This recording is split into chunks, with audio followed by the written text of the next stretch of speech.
Numbers chapter 1. One day in mid-spring during the second year after Israel's departure from Egypt, the Lord spoke to Moses in the tabernacle in the wilderness of Sinai. He said, "Take a census of the whole community of Israel by their clans and families. List the names of all the men 20 years old or older who are able to go to war. You and Aaron are to direct the project, assisted by one family leader from each tribe. These are the tribes and the names of the leaders chosen for the task: Reuben, Elizur, son of Shedeur; Simeon, Shelumiel, son of Zerushadai; Judah, Nahshon, son of Amminadab; Issachar, Nathanael, son of Zuar; Zebulun, Eliab, son of Helon; Ephraim, son of Joseph; Elishama, son of Ammihud; Manasseh, son of Joseph; Gamaliel, son of Pedahzur; Benjamin, Abidan, son of Gideon; Dan, Ahiezer, son of Ammishaddai; Asher, Pagiel, son of Okran; Gad, Eliasaph, son of Deuel; Naphtali, Ahira, son of Enan. These tribal leaders, heads of their own families, were chosen from among all the people. Now Moses and Aaron and the chosen leaders called together the whole community of Israel on that very day. All the people were registered according to their ancestry by their clans and families. The men of Israel, 20 years old or older, were registered one by one, just as the Lord had commanded Moses. So Moses counted the people there in the wilderness of Sinai. This is the number of men 20 years old or older who were able to go to war, each listed according to his own clan and family. Reuben, Jacob's oldest son, 46,500. Simeon, 59,300. Gad, 45,650. Judah, 74,600. Issachar, 54,400. Zebulun, 57,400. Ephraim, son of Joseph, 40,500. Manasseh, son of Joseph, 32,200. Benjamin, 35,400. Dan, 62,700. Asher, 41,500. Naphtali, 53,400. These were the men counted by Moses and Aaron and the 12 leaders of Israel, all listed according to their ancestral descent. They were counted by families, all the men of Israel who were 20 years old or older and able to go to war. The total number was 603,550. But this total did not include the Levites, for the Lord had said to Moses, "Exempt the tribe of Levi from the census. Do not include them when you count the rest of the Israelites. You must put the Levites in charge of the tabernacle of the covenant, along with its furnishings and equipment. They must carry the tabernacle and its equipment as you travel, and they must care for it and camp around it. Whenever the tabernacle is moved, the Levites will take it down and set it up again. Anyone else who goes too near the tabernacle will be executed. Each tribe of Israel will have a designated camping area with its own family banner. But the Levites will camp around the tabernacle of the covenant to offer the people of Israel protection from the Lord's fierce anger. The Levites are responsible to stand guard around the tabernacle." So the Israelites did everything just as the Lord had commanded Moses. Chapter 2. Then the Lord gave these instructions to Moses and Aaron. Each tribe will be assigned its own area in the camp, and the various groups will camp beneath their family banners. The tabernacle will be located at the center of these tribal compounds. The divisions of Judah, Issachar, and Zebulun are to camp toward the sunrise on the east side of the tabernacle, beneath their family banners. These are the names of the tribes, their leaders, and the number of their available troops. Judah, Nahshon, son of Amminadab, 74,600. Issachar, Nathanael, son of Zuar, 54,400. Zebulun, Eliab, son of Helon, 57,400. So the total of all the troops on Judah's side of the camp is 186,400. These three tribes are to lead the way whenever the Israelites travel to a new campsite. The divisions of Reuben, Simeon, and Gad are to camp on the south side of the tabernacle beneath their family banners. These are the names of the tribes, their leaders, and the number of their available troops. Reuben, Elizu, son of Shedeur, 46,500. Simeon, Shelumiel, son of Zerushadai, 59,300. Gad, Eliasaph, son of Deuel, 45,650. So the total of all the troops on Reuben's side of the camp is 151,450. These three tribes will be second in line whenever the Israelites travel. Then the Levites will set out from the middle of the camp with the tabernacle. All the tribes are to travel in the same order that they camp, each in position under the appropriate family banner. The divisions of Ephraim, Manasseh, and Benjamin are to camp on the west side of the tabernacle, beneath their family banners. These are the names of the tribes, their leaders, and the number of their available troops. Ephraim, Elishama son of Ammihud, 40,500. Manasseh, Gamaliel son of Pedahzur, 32,200. Benjamin, Abida son of Gideoni, 35,400. So the total of all the troops on Ephraim's side of the camp is 108,100, and they will follow the Levites in the line of march. The divisions of Dan, Asher, and Naphtali are to camp on the north side of the tabernacle, beneath their family banners. These are the names of the tribes, their leaders, and the number of their available troops. Dan, Ahiezer, son of Ammishaddai, 62,700. Asher, Pagiel, son of Okran, 41,500. Naphtali, Ahira, son of Enan, 53,400. So the total of all the troops on Dan's side of the camp is 157,600. They are to bring up the rear whenever the Israelites move to a new campsite. In summary, the troops of Israel listed by their families total 603,550. The Levites were exempted from this census by the Lord's command to Moses.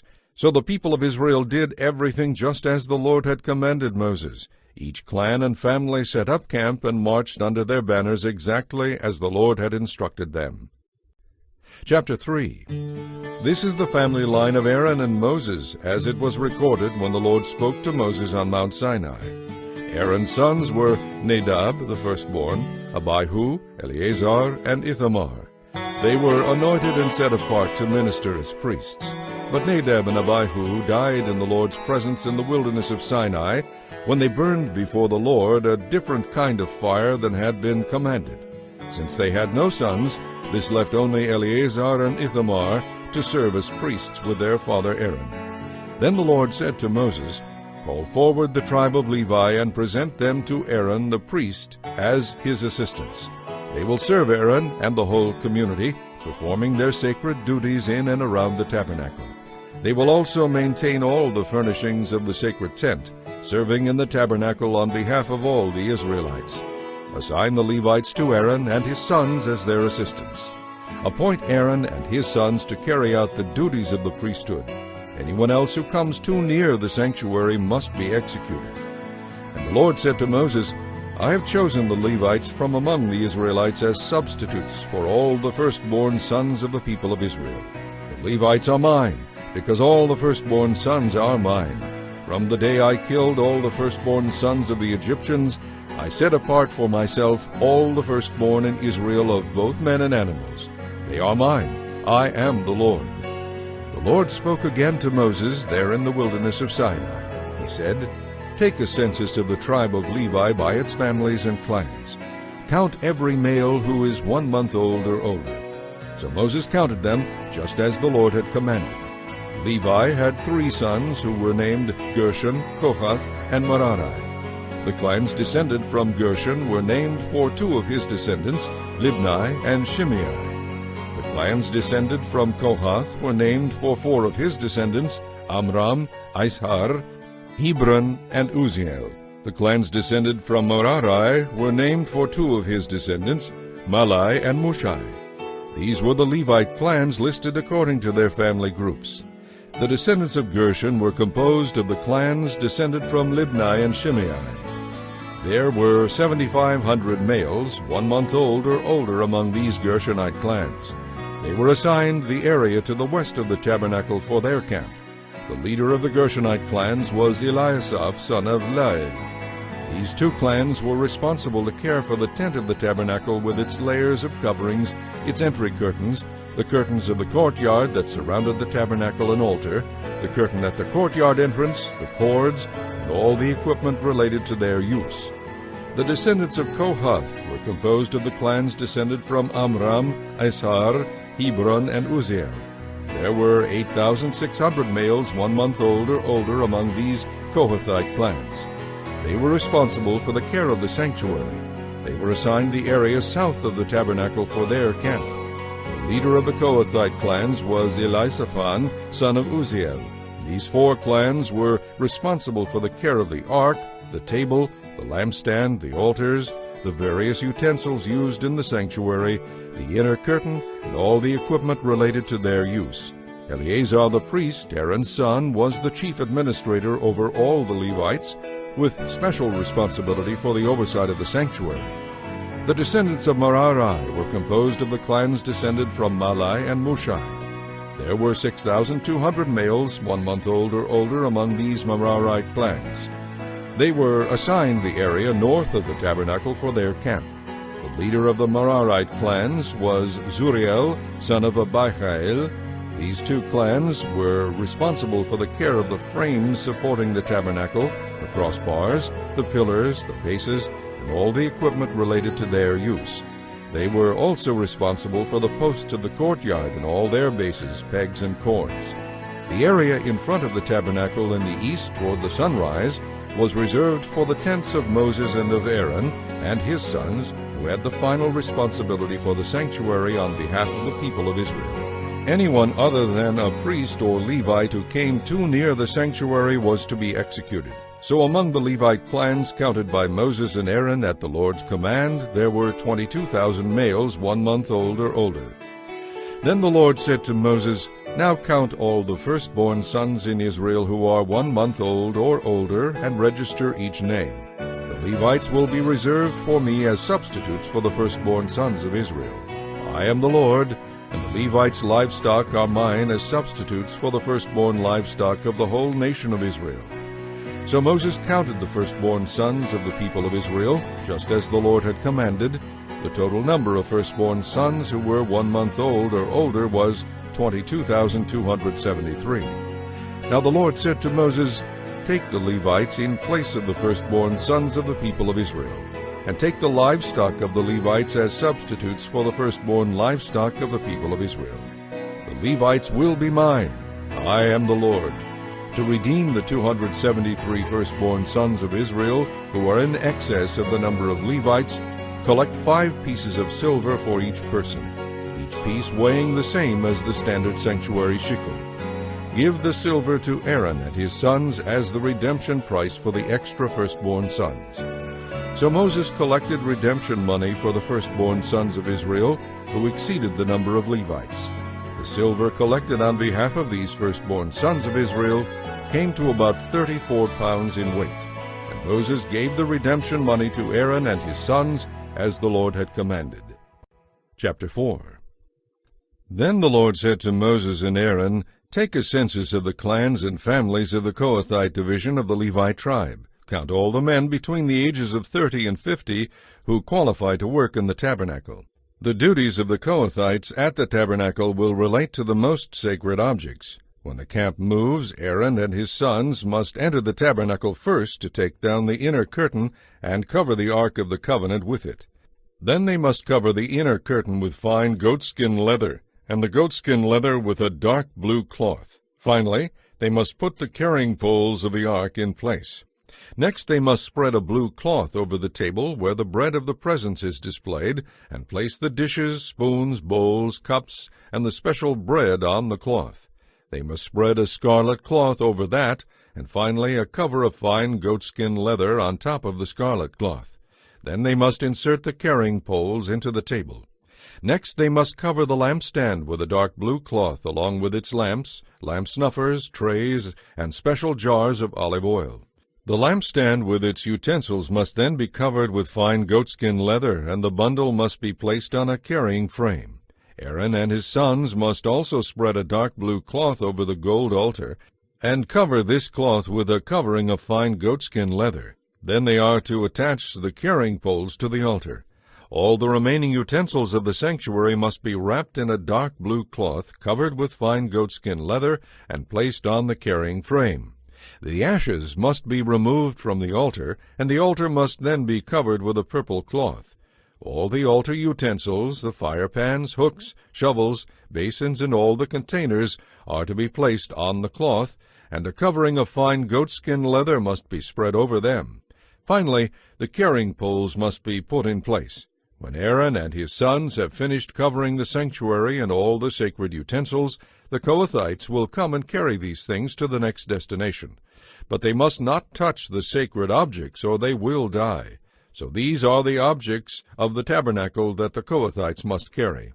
Eleazar, son of Aaron the priest, will be responsible for the oil of the lampstand, the fragrant incense, the daily grain offering, and the anointing oil. In fact, the supervision of the entire tabernacle and everything in it will be Eleazar's responsibility.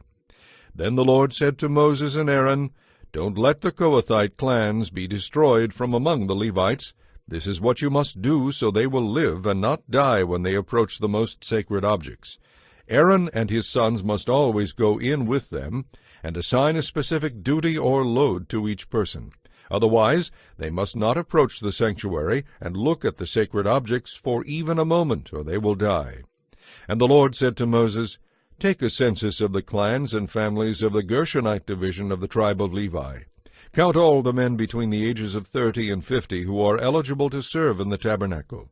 The duties of the Gershonites will be in the areas of general service and carrying loads.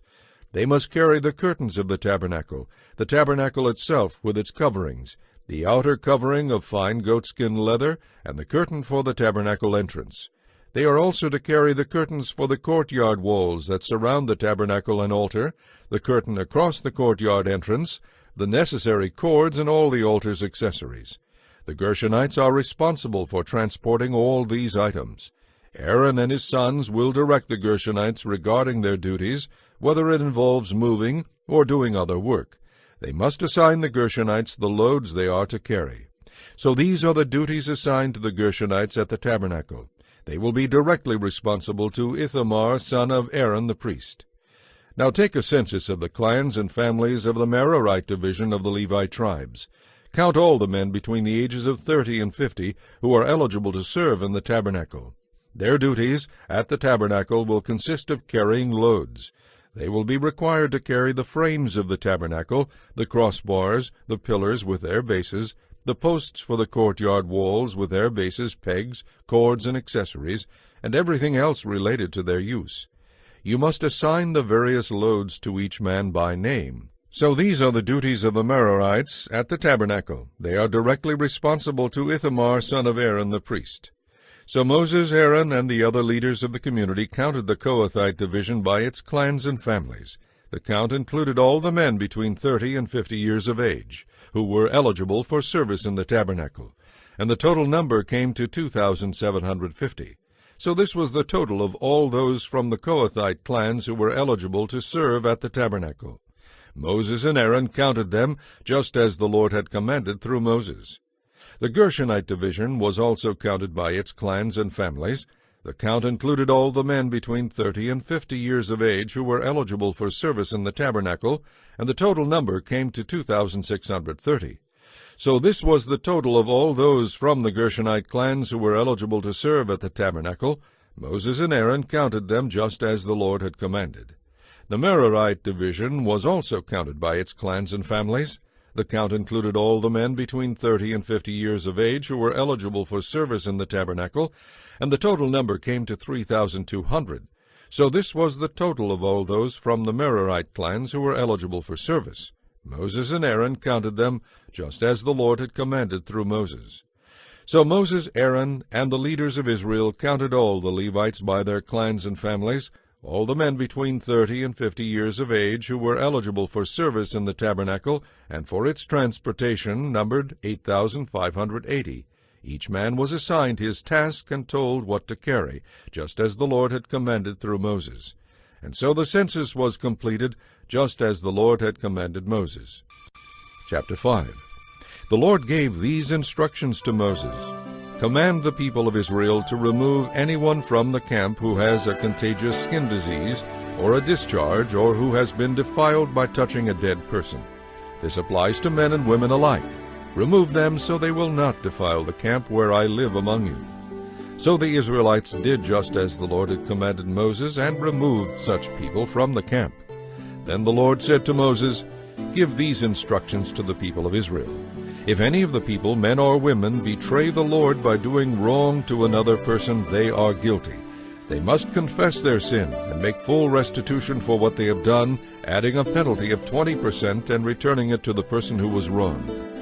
But if the person who was wronged is dead and there are no near relatives to whom restitution can be made, it belongs to the Lord and must be given to the priest along with a ram for atonement. All the sacred gifts that the Israelites bring to a priest will belong to him. Each priest may keep the sacred donations that he receives." And the Lord said to Moses, "Say to the people of Israel, suppose a man's wife goes astray and is unfaithful to her husband. Suppose she sleeps with another man, but there is no witness, since she was not caught in the act. If her husband becomes jealous and suspicious of his wife, even if she has not defiled herself, the husband must bring his wife to the priest with an offering of 2 quarts of barley flour to be presented on her behalf. Do not mix it with olive oil or frankincense, for it is a jealousy offering, an offering of inquiry to find out if she is guilty.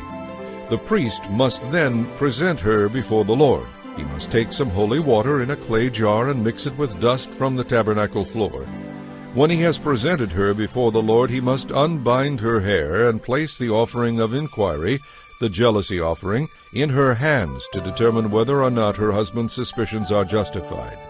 The priest will stand before her, holding the jar of bitter water that brings a curse to those who are guilty. The priest will put the woman under oath and say to her, "If no other man has slept with you, and you have not defiled yourself by being unfaithful, may you be immune from the effects of this bitter water that causes the curse.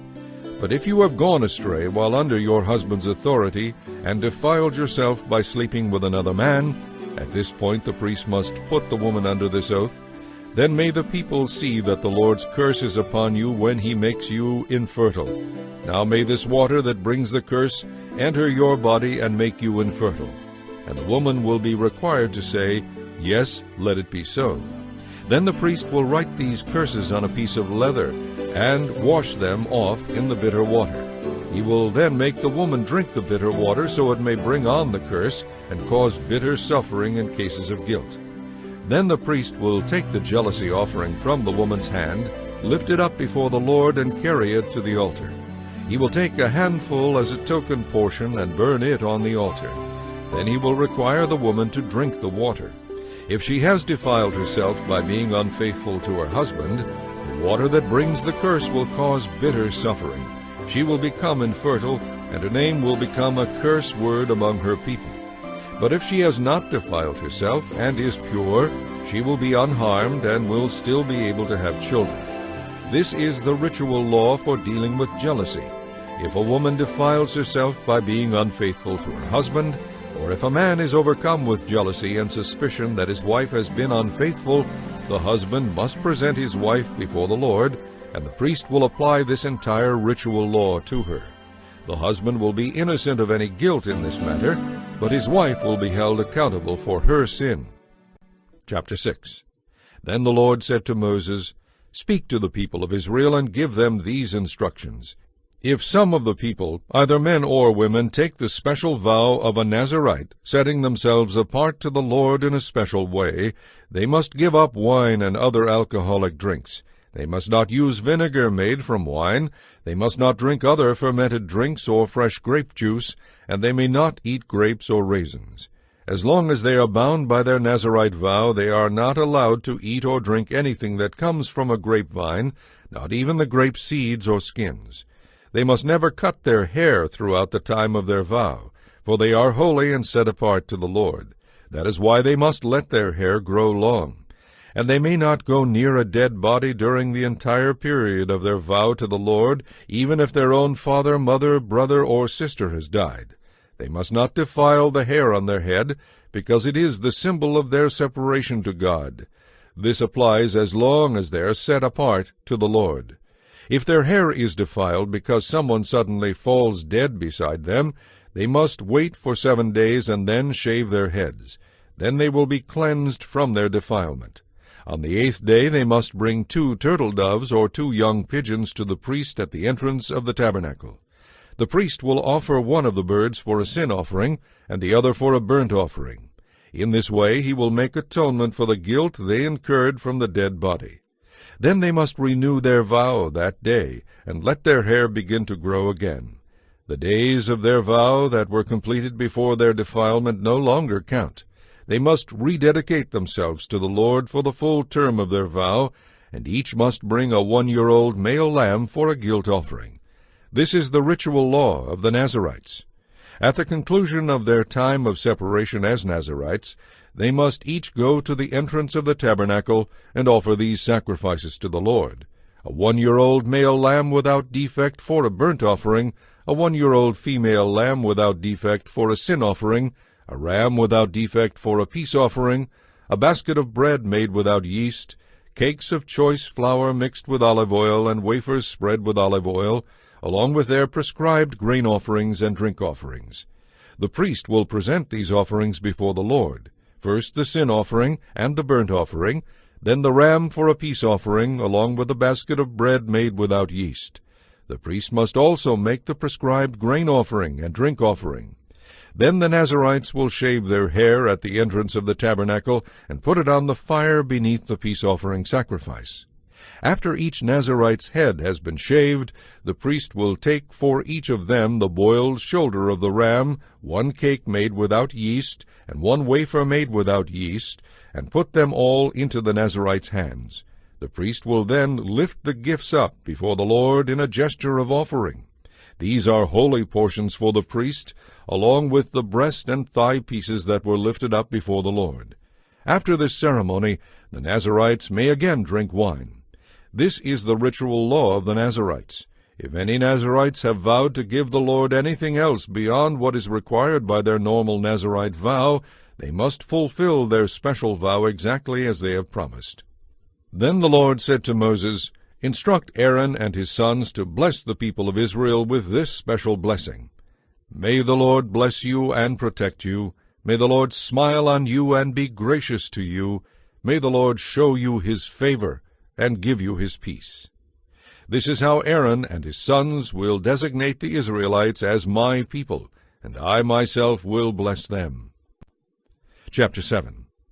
On the day Moses set up the tabernacle, he anointed it and set it apart as holy, along with all its furnishings and the altar with its utensils. Then the leaders of Israel, the tribal leaders who had organized the census, came and brought their offerings.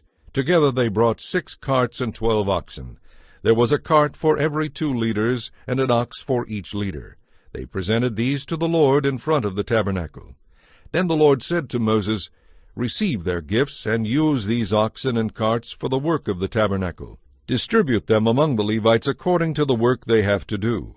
So Moses presented the carts and oxen to the Levites. He gave 2 carts and 4 oxen to the Gershonite division for their work, and 4 carts and 8 oxen to the Merarite division for their work. All their work was done under the leadership of Ithamar, son of Aaron, the priest. But he gave none of the carts or oxen to the Kohathite division, since they were required to carry the sacred objects of the tabernacle on their shoulders. The leaders also presented dedication gifts for the altar at the time it was anointed. They each placed their gifts before the altar. The Lord said to Moses, "Let each leader bring his gift on a different day for the dedication of the altar." On the first day, Nahshon, son of Amminadab, leader of the tribe of Judah, presented his offering. The offering consisted of a silver platter weighing about 3¼ pounds, and a silver basin of about 1¾ pounds. These were both filled with grain offerings of choice flour mixed with olive oil. He also brought a gold container weighing about 4 ounces, which was filled with incense. He brought a young bull, a ram, and a 1-year-old male lamb as a burnt offering, a male goat for a sin offering, and 2 oxen, 5 rams, 5 male goats, and 5 1-year-old male lambs for a peace offering.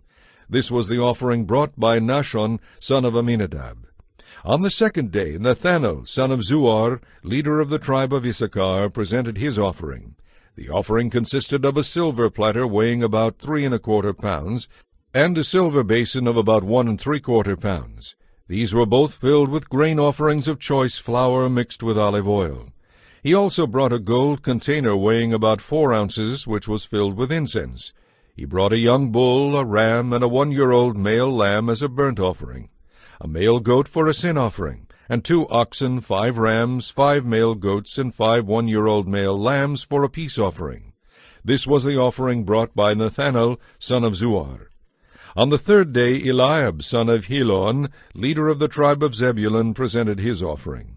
The offering consisted of a silver platter weighing about 3 1/4 pounds, and a silver basin of about 1 3/4 pounds. These were both filled with grain offerings of choice flour mixed with olive oil. He also brought a gold container weighing about 4 ounces, which was filled with incense. He brought a young bull, a ram, and a 1-year-old male lamb as a burnt offering, a male goat for a sin offering, and 2 oxen, 5 rams, 5 male goats, and 5 1-year-old male lambs for a peace offering. This was the offering brought by Eliab, son of Helon. On the 4th day Elizur, son of Shedeur, leader of the tribe of Reuben, presented his offering. The offering consisted of a silver platter weighing about 3 1/4 pounds, and a silver basin of about 1 3/4 pounds. These were both filled with grain offerings of choice flour mixed with olive oil. He also brought a gold container weighing about 4 ounces, which was filled with incense. He brought a young bull, a ram, and a 1-year-old male lamb as a burnt offering, a male goat for a sin offering, and 2 oxen, 5 rams, 5 male goats, and 5 1-year-old male lambs for a peace offering. This was the offering brought by Elizur, son of Shedeur. On the 5th day Shelumiel, son of Zurishaddai, leader of the tribe of Simeon, presented his offering. The offering consisted of a silver platter weighing about 3 1/4 pounds, and a silver basin of about 1 3/4 pounds. These were both filled with grain offerings of choice flour mixed with olive oil. He also brought a gold container weighing about 4 ounces, which was filled with incense. He brought a young bull, a ram, and a 1-year-old male lamb as a burnt offering, a male goat for a sin offering, and 2 oxen, 5 rams, 5 male goats, and 5 1-year-old male lambs for a peace offering. This was the offering brought by Shelumiel, son of Zurishaddai. On the 6th day Eliasaph, son of Deuel, leader of the tribe of Gad, presented his offering. The offering consisted of a silver platter weighing about 3 1/4 pounds, and a silver basin of about 1 3/4 pounds. These were both filled with grain offerings of choice flour mixed with olive oil. He also brought a gold container weighing about 4 ounces, which was filled with incense. He brought a young bull, a ram, and a 1-year-old male lamb as a burnt offering, a male goat for a sin offering, and 2 oxen, 5 rams, 5 male goats, and 5 1-year-old male lambs for a peace offering. This was the offering brought by Eliasaph, son of Deuel. On the 7th day Elishama, son of Ammihud, leader of the tribe of Ephraim, presented his offering. The offering consisted of a silver platter weighing about 3 1/4 pounds, and a silver basin of about 1 3/4 pounds. These were both filled with grain offerings of choice flour mixed with olive oil. He also brought a gold container weighing about 4 ounces, which was filled with incense. He brought a young bull, a ram, and a 1-year-old male lamb as a burnt offering, a male goat for a sin offering, and 2 oxen, 5 rams, 5 male goats, and 5 1-year-old male lambs for a peace offering. This was the offering brought by Elishama, son of Ammihud. On the 8th day Gamaliel, son of Pedahzur, leader of the tribe of Manasseh, presented his offering. The offering consisted of a silver platter weighing about 3 1/4 pounds, and a silver basin of about 1 3/4 pounds. These were both filled with grain offerings of choice flour mixed with olive oil. He also brought a gold container weighing about 4 ounces, which was filled with incense. He brought a young bull, a ram, and a 1-year-old male lamb as a burnt offering, a male goat for a sin offering, and 2 oxen, 5 rams, 5 male goats, and 5 1-year-old male lambs for a peace offering. This was the offering brought by Gamaliel, son of Pedahzur. On the 9th day Abidan, son of Gideoni, leader of the tribe of Benjamin, presented his offering. The offering consisted of a silver platter weighing about 3 1/4 pounds, and a silver basin of about 1 3/4 pounds. These were both filled with grain offerings of choice flour mixed with olive oil. He also brought a gold container weighing about 4 ounces, which was filled with incense. He brought a young bull, a ram, and a 1-year-old male lamb as a burnt offering, a male goat for a sin offering, and 2 oxen, 5 rams, 5 male goats, and 5 1-year-old male lambs for a peace offering. This was the offering brought by Abidan, son of Gideoni. On the 10th day, Ahiezer, son of Ammishaddai, leader of the tribe of Dan, presented his offering. The offering consisted of a silver platter weighing about 3 1/4 pounds and a silver basin of about 1 3/4 pounds. These were both filled with grain offerings of choice flour mixed with olive oil. He also brought a gold container weighing about 4 ounces, which was filled with incense. He brought a young bull, a ram, and a 1-year-old male lamb as a burnt offering, a male goat for a sin offering, and 2 oxen, 5 rams, 5 male goats, and 5 1-year-old male lambs for a peace offering. This was the offering brought by Ahiezer, son of Ammishaddai. On the 11th day, Pagiel, son of Okran, leader of the tribe of Asher, presented his offering. The offering consisted of a silver platter weighing about 3 1/4 pounds, and a silver basin of about 1 3/4 pounds. These were both filled with grain offerings of choice flour mixed with olive oil. He also brought a gold container weighing about 4 ounces, which was filled with incense. He brought a young bull, a ram, and a 1-year-old male lamb as a burnt offering, a male goat for a sin offering, and 2 oxen, 5 rams, 5 male goats, and 5 1-year-old male lambs for a peace offering. This was the offering brought by Pagiel, son of Okran. On the 12th day, Ahira, son of Enan, leader of the tribe of Naphtali, presented his offering. The offering consisted of a silver platter weighing about 3 1/4 pounds, and a silver basin of about 1 3/4 pounds. These were both filled with grain offerings of choice flour mixed with olive oil. He also brought a gold container weighing about 4 ounces, which was filled with incense. He brought a young bull, a ram, and a 1-year-old male lamb as a burnt offering, a male goat for a sin offering, and 2 oxen, 5 rams, 5 male goats, and 5 1-year-old male lambs for a peace offering. This was the offering brought by Ahira, son of Enan. So this was the dedication offering for the altar brought by the leaders of Israel at the time it was anointed: 12 silver platters, 12 silver basins, and 12 gold incense containers. In all, the silver objects weighed about 60 pounds, about 3 1/4 pounds for each platter and 1 3/4 pounds for each basin. The weight of the donated gold came to about 3 pounds, about 4 ounces for each of the gold containers that were filled with incense. 12 bulls, 12 rams, and 12 1-year-old male lambs were donated for the burnt offerings, along with their prescribed grain offerings. 12 male goats were brought for the sin offerings, 24 young bulls, 60 rams, 60 male goats, and 60 1-year-old male lambs were donated for the peace offerings. This was the dedication offering for the altar after it was anointed. Whenever Moses went into the tabernacle to speak with the Lord, he heard the voice speaking to him from between the 2 cherubim above the ark's cover, the place of atonement, that rests on the ark of the covenant. The Lord spoke to him from there. Chapter 8. The Lord said to Moses, "Tell Aaron that when he sets up the 7 lamps in the lampstand, he is to place them so their light shines forward." So Aaron did this. He set up the 7 lamps so they reflected their light forward, just as the Lord had commanded Moses. The entire lampstand, from its base to its decorative blossoms, was made of beaten gold.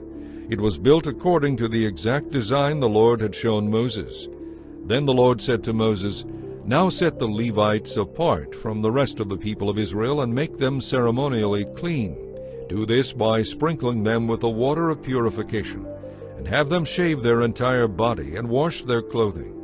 Then they will be ceremonially clean. Have them bring a young bull and a grain offering of choice flour mixed with olive oil, along with a second young bull for a sin offering. Then assemble the whole community of Israel and present the Levites at the entrance of the tabernacle. When you bring the Levites before the Lord, the people of Israel must lay their hands on them. Aaron must present the Levites to the Lord as a special offering from the people of Israel, thus dedicating them to the Lord's service. Next, the Levites will lay their hands on the heads of the young bulls and present them to the Lord. One will be for a sin offering, and the other for a burnt offering, to make atonement for the Levites. Then have the Levites stand in front of Aaron and his sons and present them as a special offering to the Lord. In this way, you will set the Levites apart from the rest of the people of Israel, and the Levites will belong to me. After this, they may go in and out of the tabernacle to do their work, because you have purified them and presented them as a special offering. Of all the people of Israel, the Levites are reserved for me. I have claimed them for myself in place of all the firstborn sons of the Israelites. I have taken the Levites as their substitutes. For all the firstborn males among the people of Israel are mine, both people and animals. I set them apart for myself on the night I killed all the firstborn sons of the Egyptians. Yes, I claimed the Levites in place of all the firstborn sons of Israel. And of all the Israelites I have assigned the Levites to Aaron and his sons.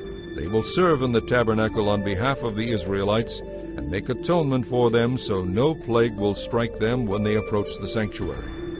So Moses, Aaron, and the whole community of Israel dedicated the Levites, carefully following all the Lord's instructions to Moses. The Levites purified themselves and washed their clothes, and Aaron presented them to the Lord as a special offering. He then performed the rite of atonement over them to purify them. From then on the Levites went into the tabernacle to perform their duties, helping Aaron and his sons. So they carried out all the commands that the Lord gave Moses concerning the Levites. The Lord also instructed Moses, "This is the rule the Levites must follow. They must begin serving in the tabernacle at the age of 25, and they must retire at the age of 50. After retirement they may assist their fellow Levites by performing guard duty at the tabernacle, but they may not officiate in the service. This is how you will assign duties to the Levites." Chapter 9. The Lord gave these instructions to Moses in early spring during the 2nd year after Israel's departure from Egypt, while he and the rest of the Israelites were in the wilderness of Sinai. "Tell the Israelites to celebrate the Passover at the proper time, at twilight on the appointed day in early spring. Be sure to follow all my laws and regulations concerning this celebration." So Moses told the people to celebrate the Passover in the wilderness of Sinai as twilight fell on the appointed day.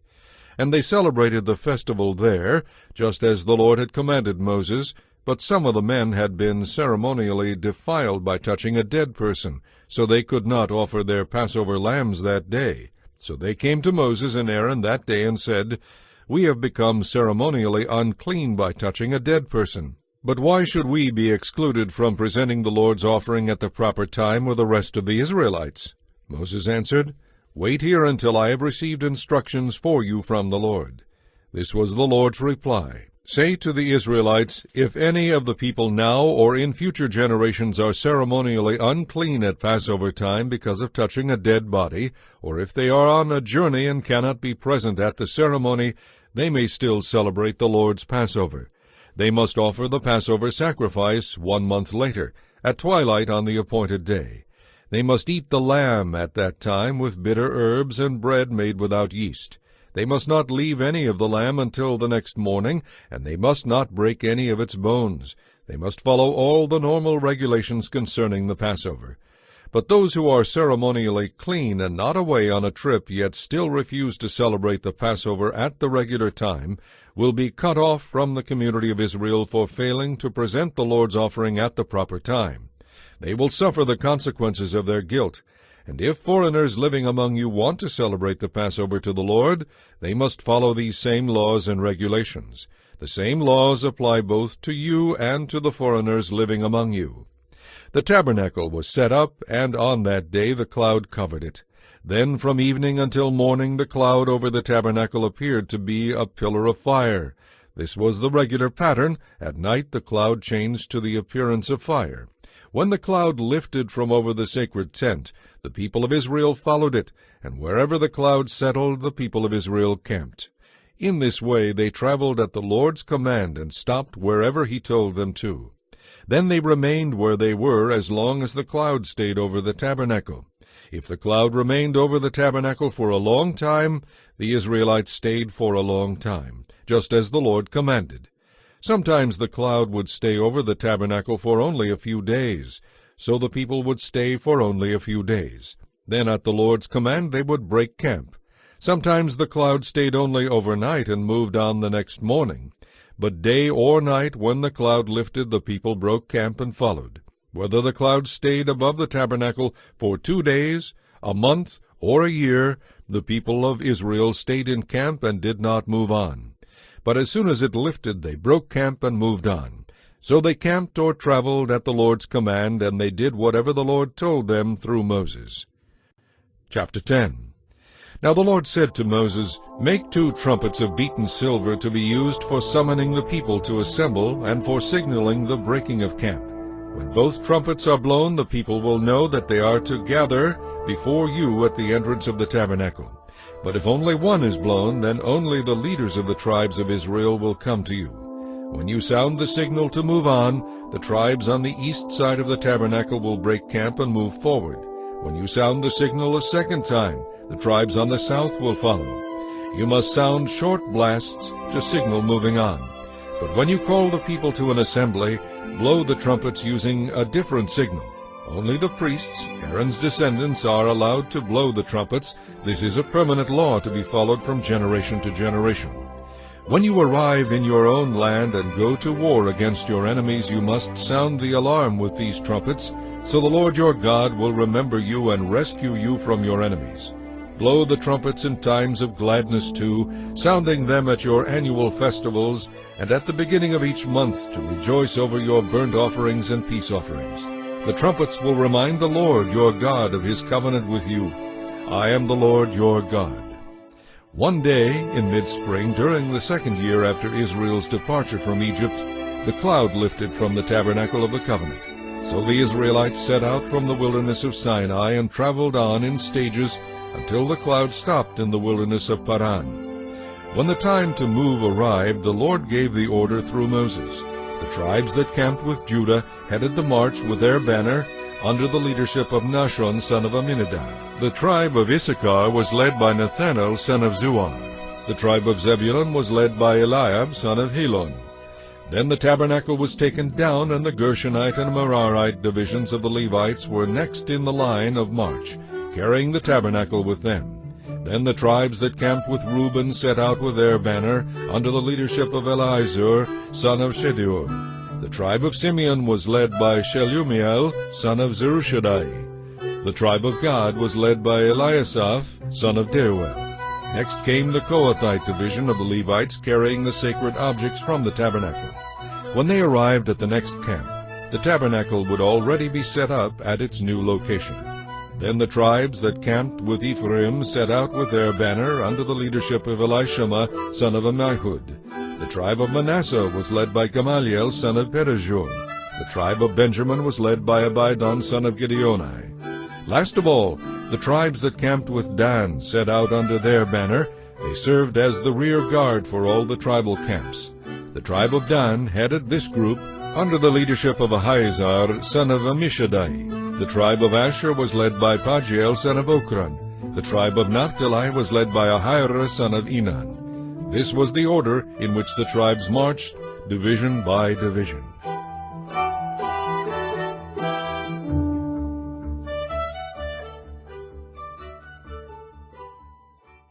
One day Moses said to his brother-in-law Hobab, son of Reuel the Midianite, "We are on our way to the promised land. Come with us, and we will treat you well, for the Lord has given wonderful promises to Israel." But Hobab replied, "No, I will not go. I must return to my own land and family." "Please don't leave us," Moses pleaded. "You know the places in the wilderness where we should camp. Come, be our guide, and we will share with you all the good things that the Lord does for us." They marched for 3 days after leaving the mountain of the Lord, with the ark of the Lord's covenant moving ahead of them to show them where to stop and rest. As they moved on each day, the cloud of the Lord hovered over them, and whenever the ark set out, Moses would cry, "Arise, O Lord, and let your enemies be scattered. Let them flee before you." And when the ark was set down, he would say, "Return, O Lord, to the countless thousands of Israel." Chapter 11. The people soon began to complain to the Lord about their hardships. And when the Lord heard them, his anger blazed against them. Fire from the Lord raged among them and destroyed the outskirts of the camp. The people screamed to Moses for help, and when he prayed to the Lord, the fire stopped. After that, the area was known as Taberah, the place of burning, because fire from the Lord had burned among them there. Then the foreign rabble who were traveling with the Israelites began to crave the good things of Egypt, and the people of Israel also began to complain. "Oh, for some meat!" They exclaimed. We remember all the fish we used to eat for free in Egypt. And we had all the cucumbers, melons, leeks, onions, and garlic that we wanted. But now our appetites are gone, and day after day we have nothing to eat but this manna. The manna looked like small coriander seeds, pale yellow in color. The people gathered it from the ground and made flour by grinding it with hand mills or pounding it in mortars. Then they boiled it in a pot and made it into flat cakes. These cakes tasted like they had been cooked in olive oil. The manna came down on the camp with the dew during the night. Moses heard all the family standing in front of their tents weeping, and the Lord became extremely angry. Moses was also very aggravated, and Moses said to the Lord, Why are you treating me, your servant, so miserably? What did I do to deserve the burden of a people like this? Are they my children? Am I their father? Is that why you have told me to carry them in my arms, like a nurse carries a baby to the land you swore to give their ancestors? Where am I supposed to get meat for all these people? They keep complaining and saying, Give us meat! I can't carry all these people by myself. The load is far too heavy. I'd rather you killed me than treat me like this. Please spare me this misery. Then the Lord said to Moses, Summon before me 70 of the leaders of Israel. Bring them to the tabernacle to stand there with you. I will come down and talk to you there. I will take some of the Spirit that is upon you, and I will put the Spirit upon them also. They will bear the burden of the people along with you, so you will not have to carry it alone. And tell the people to purify themselves, for tomorrow they will have meat to eat. Tell them, the Lord has heard your whining and complaints.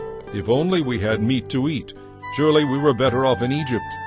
Now the Lord will give you meat, and you will have to eat. And it won't be for just a day or two, or for 5 or 10 or even 20.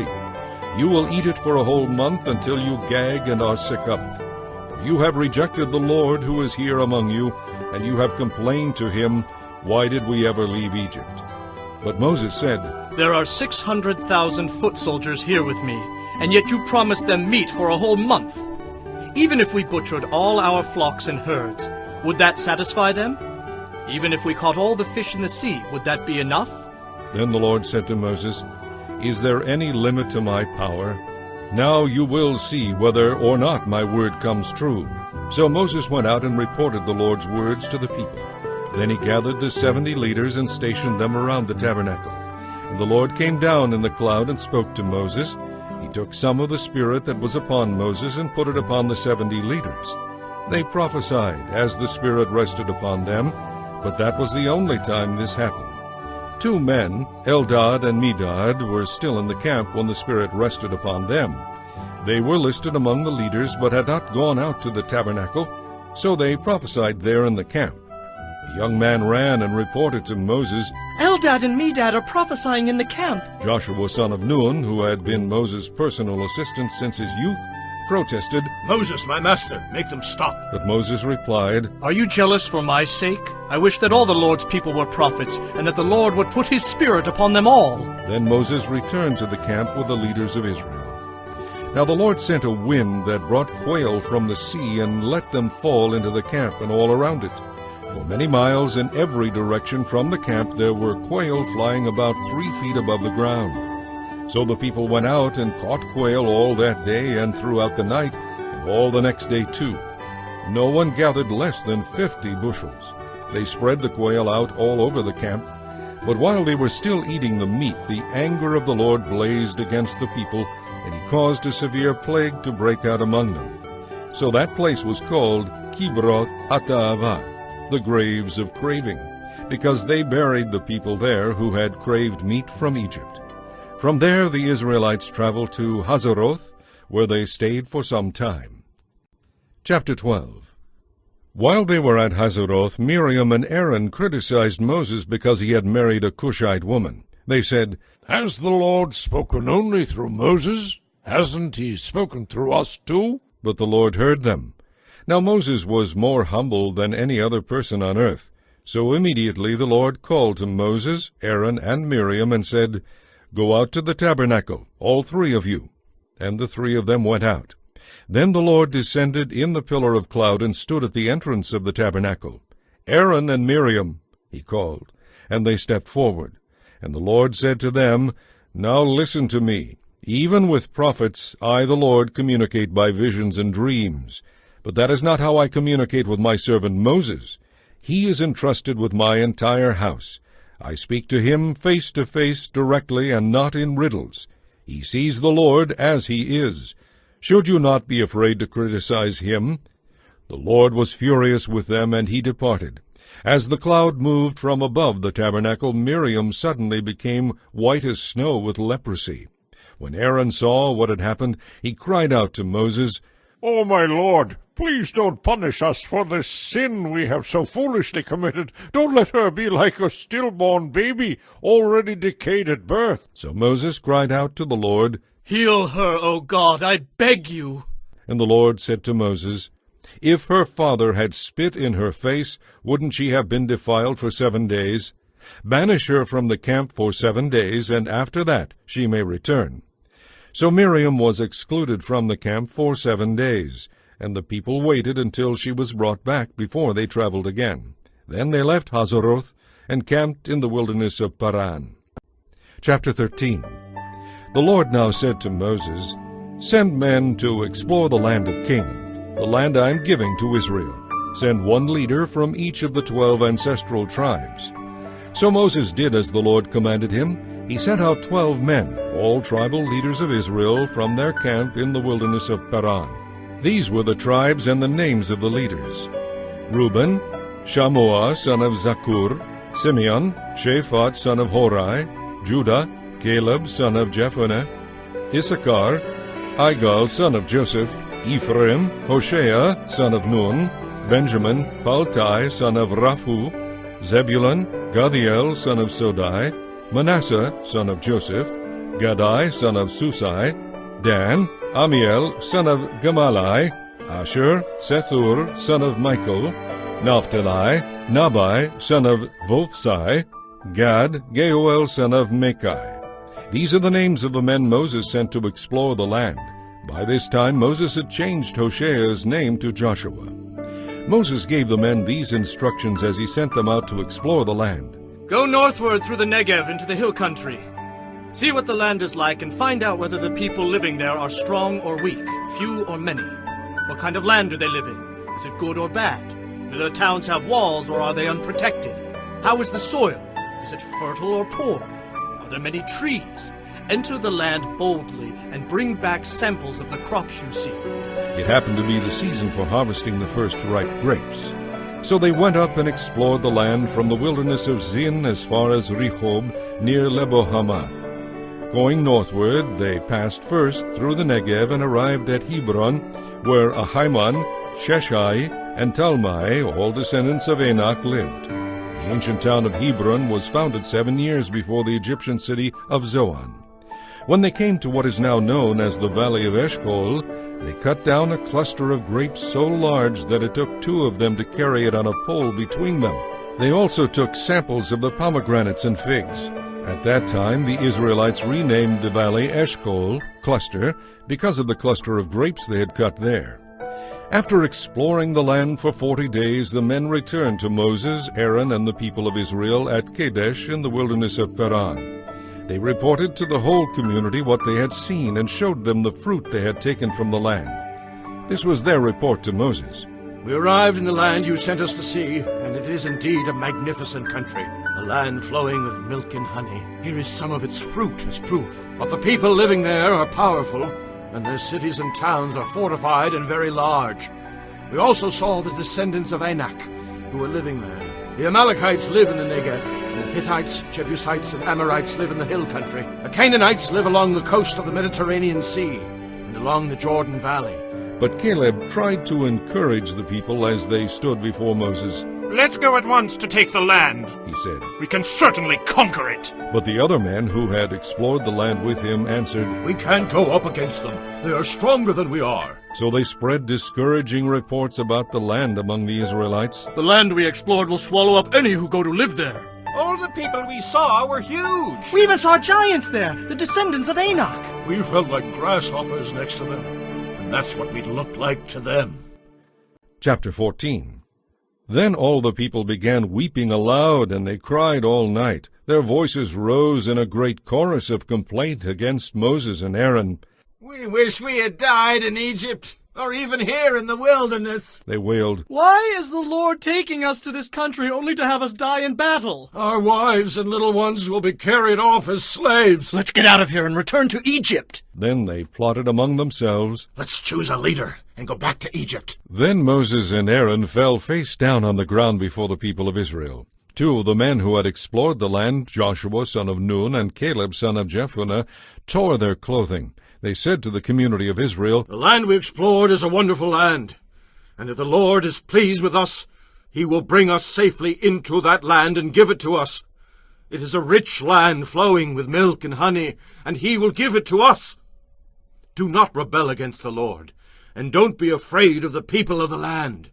They are only helpless prey to us. They have no protection, but the Lord is with us.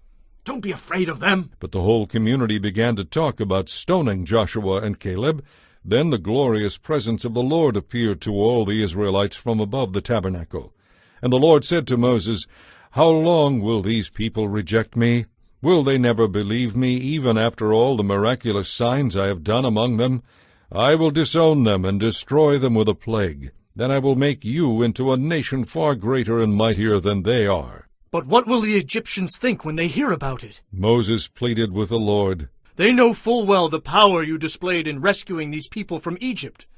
They will tell this to the inhabitants of this land, who are well aware that you are with this people. They know, Lord, that you have appeared in full view of your people in the pillar of cloud that hovers over them. They know that you go before them in the pillar of cloud by day and the pillar of fire by night.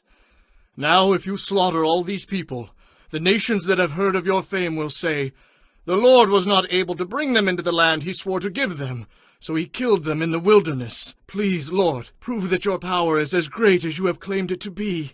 For you said, The Lord is slow to anger and rich in unfailing love, forgiving every kind of sin and rebellion. Even so he does not leave sin unpunished, but he punishes the children for the sins of their parents to the third and fourth generations. Please pardon the sins of this people because of your magnificent, unfailing love, just as you have forgiven them ever since they left Egypt. Then the Lord said, I will pardon them as you have requested. But as surely as I live, and as surely as the earth is filled with the Lord's glory, not one of these people will ever enter that land. They have seen my glorious presence and the miraculous signs I performed both in Egypt and in the wilderness, but again and again they tested me by refusing to listen. They will never even see the land I swore to give their ancestors. None of those who have treated me with contempt will enter it. But my servant Caleb is different from the others. He has remained loyal to me, and I will bring him into the land he explored. His descendants will receive their full share of that land. Now turn around and don't go on toward the land where the Amalekites and Canaanites live. Tomorrow you must set out for the wilderness in the direction of the Red Sea. Then the Lord said to Moses and Aaron, How long will this wicked nation complain about me? I have heard everything the Israelites have been saying. Now tell them this, As surely as I live, I will do to you the very things I heard you say. I, the Lord, have spoken. You will all die here in the wilderness, because you complained against me. None of you who are 20 years old or older and were counted in the census will enter the land I swore to give you. The only exceptions will be Caleb son of Jephunneh and Joshua son of Nun. You said your children would be taken captive. Well, I will bring them safely into the land, and they will enjoy what you have despised. But as for you, your dead bodies will fall in this wilderness, and your children will be like shepherds, wandering in the wilderness 40 years. In this way they will pay for your faithlessness until the last of you lies dead in the wilderness. Because the men who explored the land were there for 40 days, you must wander in the wilderness for 40 years, a year for each day, suffering the consequences of your sins. You will discover what it is like to have me for an enemy. I, the Lord, have spoken. I will do these things to every member of the community who has conspired against me. They will all die here in this wilderness. Then the 10 scouts who had incited the rebellion against the Lord by spreading discouraging reports about the land were struck dead with a plague before the Lord. Of the 12 who had explored the land, only Joshua and Caleb remained alive. When Moses reported the Lord's words to the Israelites, there was much sorrow among the people. So they got up early the next morning and set out for the hill country of Canaan. "Let's go," they said. "We realize that we have sinned, but now we are ready to enter the land the Lord has promised us." But Moses said, Why are you now disobeying the Lord's orders to return to the wilderness? It won't work. Do not go into the land now. You will only be crushed by your enemies because the Lord is not with you. When you face the Amalekites and Canaanites in battle, you will be slaughtered. The Lord will abandon you because you have abandoned the Lord. But the people pushed ahead toward the hill country of Canaan, despite the fact that neither Moses nor the ark of the Lord's covenant left the camp. Then the Amalekites and the Canaanites who lived in those hills came down and attacked them and chased them as far as Hormah. Chapter 15. The Lord told Moses to give these instructions to the people of Israel. When you finally settle in the land I am going to give you, and you want to please the Lord with a burnt offering or any other offering given by fire, the sacrifice must be an animal. Israelites want to present an offering by fire that is pleasing to the Lord. You must follow all these instructions. And if any foreigners living among you want to present an offering by fire, pleasing to the Lord, they must follow the same procedures. Native Israelites and foreigners are the same before the Lord and are subject to the same laws. This is a permanent law for you. The same instructions and regulations will apply both to you and to the foreigners living among you. The Lord also said to Moses at this time, "Give the people of Israel the following instructions. When you arrive in the land where I am taking you, you will eat from the crops that grow there, but you must set some aside as a gift to the Lord.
That person will be forgiven. This same law applies both to native Israelites and the foreigners living among you. But those who brazenly violate the Lord's will, whether native Israelites or foreigners, blaspheme the Lord, and they must be cut off from the community. Since they have treated the Lord's word with contempt and deliberately disobeyed his commands, they must be completely cut off and suffer the consequences of their guilt.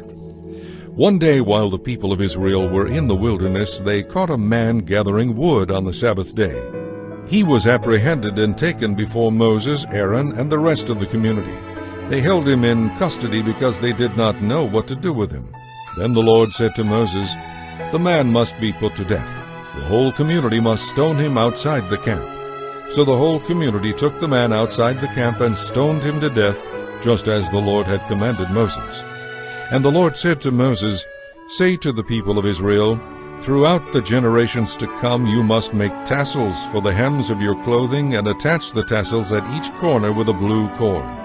The tassels will remind you of the commands of the Lord, and that you are to obey his commands instead of following your own desires and going your own ways as you are prone to do. The tassels will help you remember that you must obey all my commands and be holy to your God. I am the Lord your God who brought you out of the land of Egypt, that I might be your God. I am the Lord your God." Chapter 16. One day Korah, son of Izhar, a descendant of Kohath, son of Levi, conspired with Dathan and Abiram, the sons of Eliab, and On, son of Peleth, from the tribe of Reuben. They incited a rebellion against Moses, involving 250 other prominent leaders, all members of the assembly. They went to Moses and Aaron and said, "You have gone too far. Everyone in Israel has been set apart by the Lord, and he is with all of us. What right do you have to act as though you are greater than anyone else among all these people of the Lord?" When Moses heard what they were saying, he threw himself down with his face to the ground. Then he said to Korah and his followers, Tomorrow morning the Lord will show us who belongs to him and who is holy. The Lord will allow those who are chosen to enter his holy presence. You, Korah, and all your followers must do this. Take incense burners and burn incense in them tomorrow before the Lord. Then we will see whom the Lord chooses as his holy one. You Levites are the ones who have gone too far. Then Moses spoke again to Korah. Now listen, you Levites. Does it seem a small thing to you that the God of Israel has chosen you from among all the people of Israel to be near him as you serve in the Lord's tabernacle and to stand before the people to minister to them? He has given this special ministry only to you and your fellow Levites, but now you are demanding the priesthood as well. The one you are really revolting against is the Lord. And who is Aaron that you are complaining about him? Then Moses summoned Dathan and Abiram, the sons of Eliab, but they replied, We refuse to come. Isn't it enough that you brought us out of Egypt, a land flowing with milk and honey, to kill us here in this wilderness, and that you now treat us like your subjects? What's more, you haven't brought us into the land flowing with milk and honey, or given us an inheritance of fields and vineyards. Are you trying to fool us? We will not come. Then Moses became very angry and said to the Lord, Do not accept their offerings. I have not taken so much as a donkey from them, and I never hurt a single one of them. And Moses said to Korah, Come here tomorrow and present yourself before the Lord with all your followers. Aaron will also be here. Be sure that each of your 250 followers brings an incense burner with incense on it, so you can present them before the Lord. Aaron will also bring his incense burner. So these men came with their incense burners, placed burning coals and incense on them, and stood at the entrance of the tabernacle, with Moses and Aaron. Meanwhile Korah had stirred up the entire community against Moses and Aaron, and they all assembled at the tabernacle entrance. Then the glorious presence of the Lord appeared to the whole community, and the Lord said to Moses and Aaron, Get away from these people, so that I may instantly destroy them. But Moses and Aaron fell face down on the ground. O God, the God and source of all life, They pleaded. Must you be angry with all the people when only one man sins? And the Lord said to Moses, Then tell all the people to get away from the tents of Korah, Dathan, and Abiram. So Moses got up and rushed over to the tents of Dathan and Abiram, followed closely by the Israelite leaders. Quick! He told the people, Get away from the tents of these wicked men, and don't touch anything that belongs to them. If you do, you will be destroyed for their sins. So all the people stood back from the tents of Korah, Dathan, and Abiram. Then Dathan and Abiram came out and stood at the entrances of their tents, with their wives and children and little ones. And Moses said, By this you will know that the Lord has sent me to do all these things that I have done, for I have not done them on my own. If these men die a natural death, then the Lord has not sent me. But if the Lord performs a miracle, and the ground opens up and swallows them and all their belongings, and they go down alive into the grave, then you will know that these men have despised the Lord. He had hardly finished speaking the words when the ground suddenly split open beneath them. The earth opened up and swallowed the men along with their households and the followers who were standing with them, and everything they owned. So they went down alive into the grave along with their belongings. The earth closed over them, and they all vanished. All of the people of Israel fled as they heard their screams, fearing that the earth would swallow them too. Then fire blazed forth from the Lord and burned up the 250 men who were offering incense. And the Lord said to Moses, Tell Eleazar son of Aaron the priest to pull all the incense burners from the fire, for they are holy. Also tell him to scatter the burning incense from the burners of these men who have sinned at the cost of their lives. He must then hammer the metal of the incense burners into a sheet as a covering for the altar, for these burners have become holy because they were used in the Lord's presence. The altar covering will then serve as a warning to the people of Israel. So Eleazar the priest collected the 250 bronze incense burners that had been used by the men who died in the fire, and they were hammered out into a sheet of metal to cover the altar. This would warn the Israelites that no unauthorized man, no one who was not a descendant of Aaron, should ever enter the Lord's presence to burn incense. If anyone did, the same thing would happen to him as happened to Korah and his followers. Thus the Lord's instructions to Moses were carried out. But the very next morning the whole community began muttering again against Moses and Aaron, saying, "You two have killed the Lord's people." As the people gathered to protest to Moses and Aaron, they turned toward the tabernacle and saw that the cloud had covered it, and the glorious presence of the Lord appeared. Moses and Aaron came and stood at the entrance of the tabernacle, and the Lord said to Moses, "Get away from these people so that I can instantly destroy them." But Moses and Aaron fell face down on the ground. And Moses said to Aaron, Quick!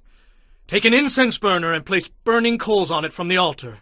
Lay incense on it and carry it quickly among the people to make atonement for them.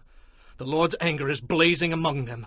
The plague has already begun. Aaron did as Moses told him, and ran out among the people. The plague indeed had already begun, but Aaron burned the incense and made atonement for them. He stood between the living and the dead until the plague was stopped. But 14,700 people died in that plague, in addition to those who had died in the incident involving Korah. Then, because the plague had stopped, Aaron returned to Moses at the entrance of the tabernacle. Chapter 17. Then the Lord said to Moses, Take 12 wooden staffs, one for each of Israel's ancestral tribes, and inscribe each tribal leader's name on his staff. Inscribe Aaron's name on the staff of the tribe of Levi, for there must be one staff for the leader of each ancestral tribe. Put these staffs in the tabernacle in front of the ark of the covenant, where I meet with you. Buds will sprout on the staff belonging to the man I choose. Then I will finally put an end to this murmuring and complaining against you. So Moses gave the instructions to the people of Israel, and each of the 12 tribal leaders, including Aaron, brought Moses a staff. Moses put the staffs in the Lord's presence in the tabernacle of the covenant. When he went into the tabernacle of the covenant the next day, he found that Aaron's staff, representing the tribe of Levi, had sprouted, blossomed, and produced almonds. When Moses brought all the staffs out from the Lord's presence, he showed them to the people. Each man claimed his own staff, and the Lord said to Moses, Place Aaron's staff permanently before the ark of the covenant as a warning to rebels. This should put an end to their complaints against me and prevent any further deaths. So Moses did as the Lord commanded him. Then the people of Israel said to Moses, We are as good as dead. We are ruined. Everyone who even comes close to the tabernacle of the Lord dies. We are all doomed. Chapter 18. The Lord now said to Aaron, You, your sons, and your relatives from the tribe of Levi will be held responsible for any offenses related to the sanctuary. But you and your sons alone will be held liable for violations connected with the priesthood. Bring your relatives of the tribe of Levi to assist you and your sons as you perform the sacred duties in front of the tabernacle of the covenant. But as the Levites go about their duties under your supervision, they must be careful not to touch any of the sacred objects or the altar. If they do, both you and they will die. The Levites must join with you to fulfill their responsibilities for the care and maintenance of the tabernacle, but no one who is not a Levite may officiate with you. You yourselves must perform the sacred duties within the sanctuary and at the altar. If you follow these instructions, the Lord's anger will never again blaze against the people of Israel. I myself have chosen your fellow Levites from among the Israelites to be your special assistants. They are dedicated to the Lord for service in the tabernacle. But you and your sons, the priests, must personally handle all the sacred service associated with the altar and everything within the inner curtain. I am giving you the priesthood as your special gift of service. Any other person who comes too near the sanctuary will be put to death. The Lord gave these further instructions to Aaron. I have put the priests in charge of all the holy gifts that are brought to me by the people of Israel. I have given these offerings to you and your sons as your regular share. You are allotted the portion of the most holy offerings that is kept from the fire. From all the most holy offerings, including the grain offerings, sin offerings, and guilt offerings, that portion belongs to you and your sons. You must eat it as a most holy offering. All the males may eat of it, and you must treat it as most holy. All the other offerings presented to me by the Israelites, by lifting them up before the altar, also belong to you as your regular share. Any member of your family who is ceremonially clean, male and female alike, may eat of these offerings. I also give you the harvest gifts brought by the people as offerings to the Lord, the best of the olive oil, wine, and grain. All the first fruits of the land that the people present to the Lord belong to you. Any member of your family who is ceremonially clean may eat this food. Whatever is specially set apart for the Lord also belongs to you. The firstborn of every mother, whether human or animal, that is offered to the Lord will be yours. But you must always redeem your firstborn sons and the firstborn males of ritually unclean animals. Redeem them when they are 1 month old. The redemption price is 5 pieces of silver, each piece weighing the same as the standard sanctuary shekel. However, you may not redeem the firstborn of cattle, sheep, or goats. They are holy and have been set apart for the Lord. Sprinkle their blood on the altar, and burn their fat as an offering given by fire, very pleasing to the Lord. The meat of these animals will be yours, just like the breast and right thigh that are presented by lifting them up before the altar. Yes, I am giving you all these holy offerings that the people of Israel bring to the Lord. They are for you and your sons and daughters to be eaten as your regular share. This is an unbreakable covenant between the Lord and you and your descendants. And the Lord said to Aaron, You priests will receive no inheritance of land or share of property among the people of Israel. I am your inheritance and your share. As for the tribe of Levi, your relatives, I will pay them for their service in the tabernacle with the tithes from the entire land of Israel. From now on, Israelites other than the priests and Levites are to stay away from the tabernacle. If they come too near, they will be judged guilty and die. The Levites must serve at the tabernacle, and they will be held responsible for any offenses against it. This is a permanent law among you.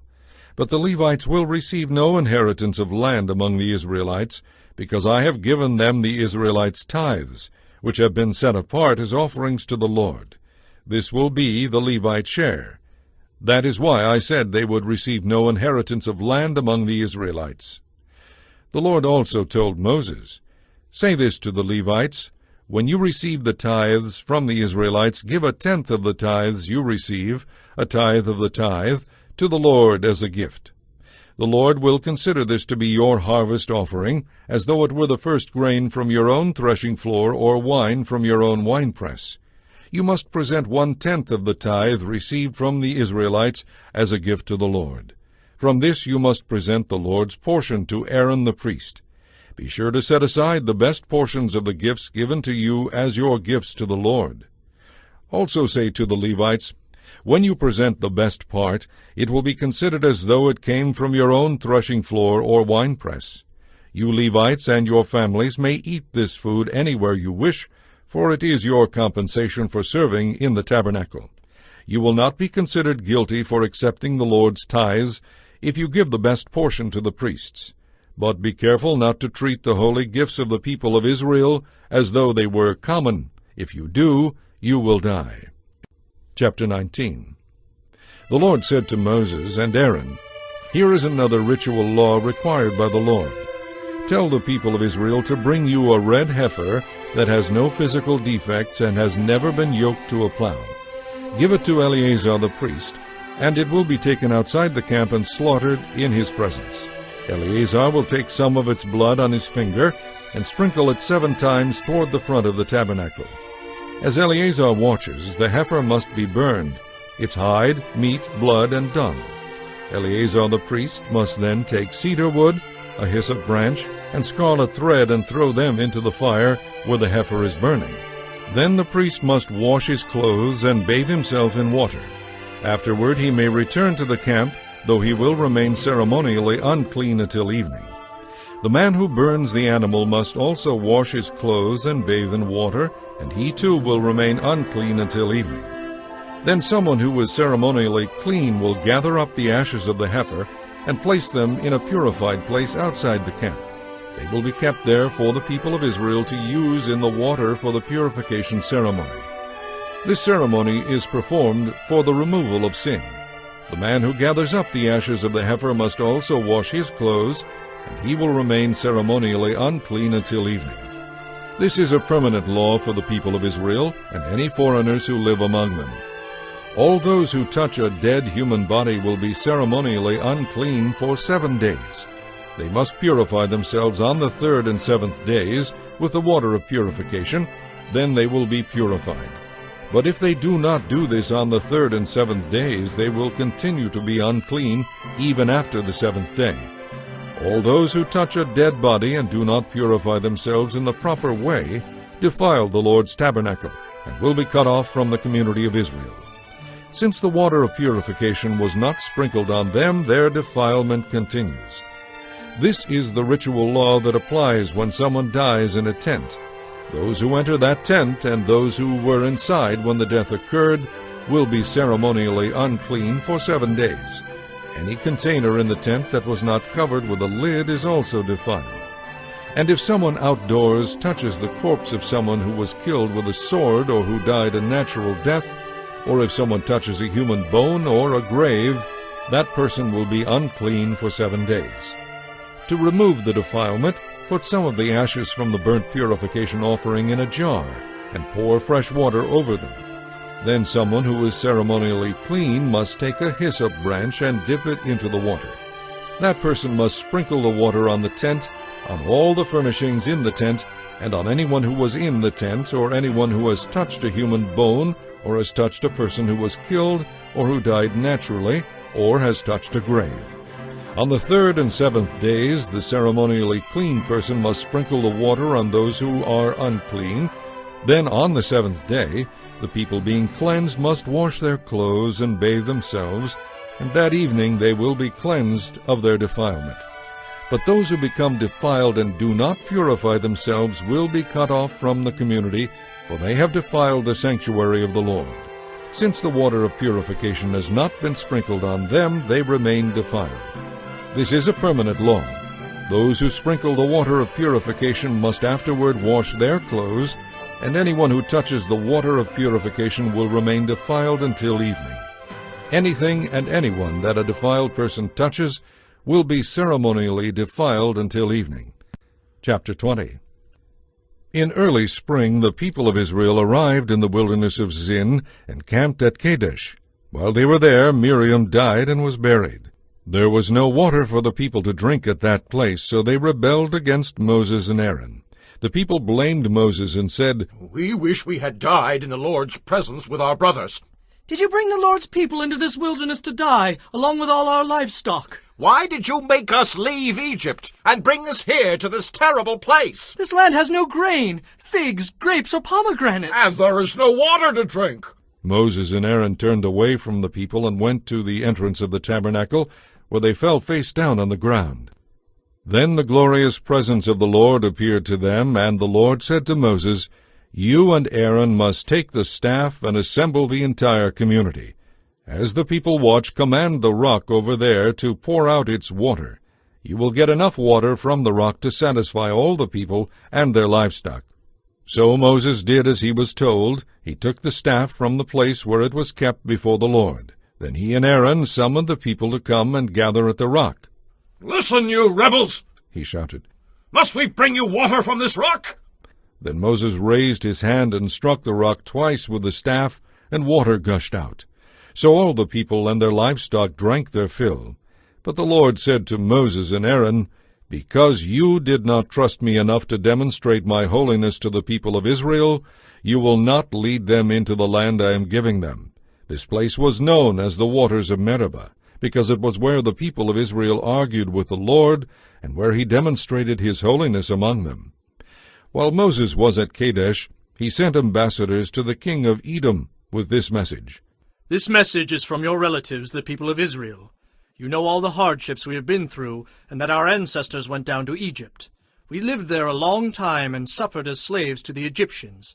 But when we cried out to the Lord, he heard us and sent an angel who brought us out of Egypt.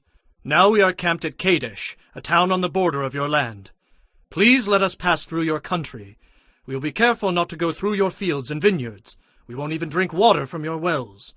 We will stay on the king's road and never leave it until we have crossed the opposite border.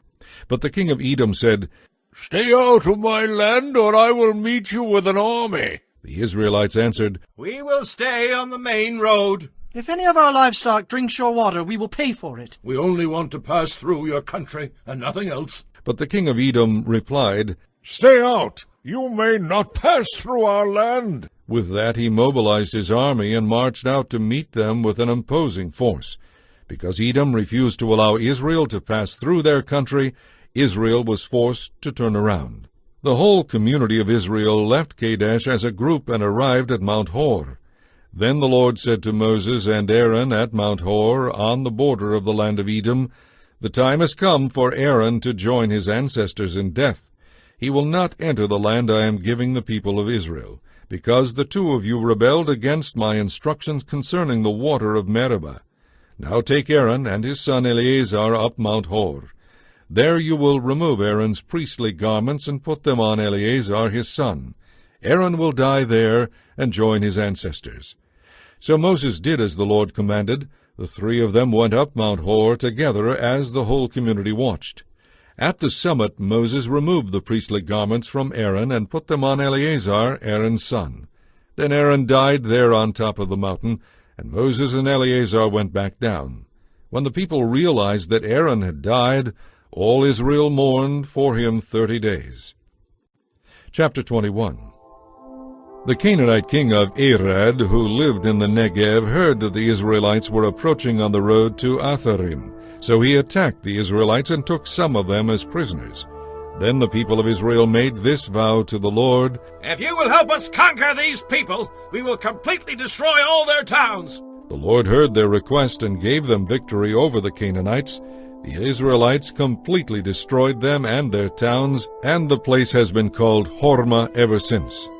Then the people of Israel set out from Mount Hor, taking the road to the Red Sea to go around the land of Edom. But the people grew impatient along the way, and they began to murmur against God and Moses.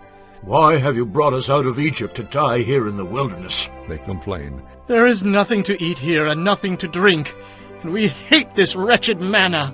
So the Lord sent poisonous snakes among them, and many of them were bitten and died.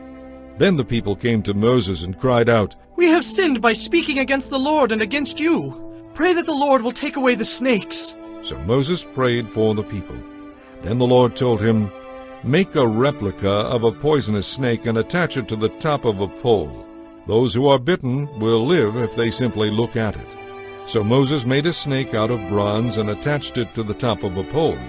Whenever those who were bitten looked at the bronze snake, they recovered. The Israelites traveled next to Oboth and camped there. Then they went on to Aya Abarim in the wilderness on the eastern border of Moab.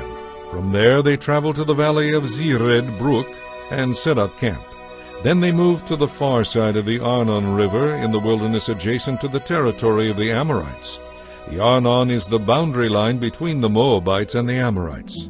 For this reason the book of the Wars of the Lord speaks of the town of Wahib in the area of Suphah, and the ravines and the Arnon River and its ravines, which extend as far as the settlement of Ar on the border of Moab. From there the Israelites traveled to Beer, which is the well where the Lord said to Moses, Assemble the people, and I will give them water. There the Israelites sang this song. Spring up, O well, yes, sing about it. Sing of this well which princes dug, which great leaders hollowed out with their scepters and staffs. Then the Israelites left the wilderness and proceeded on through Mattanah, Nahaliel, and Bamoth.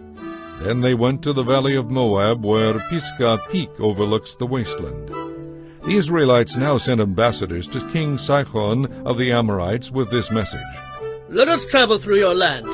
We will stay on the king's road until we have crossed your territory. We will not trample your fields or touch your vineyards or drink your well water. But King Sihon refused to let them cross his land.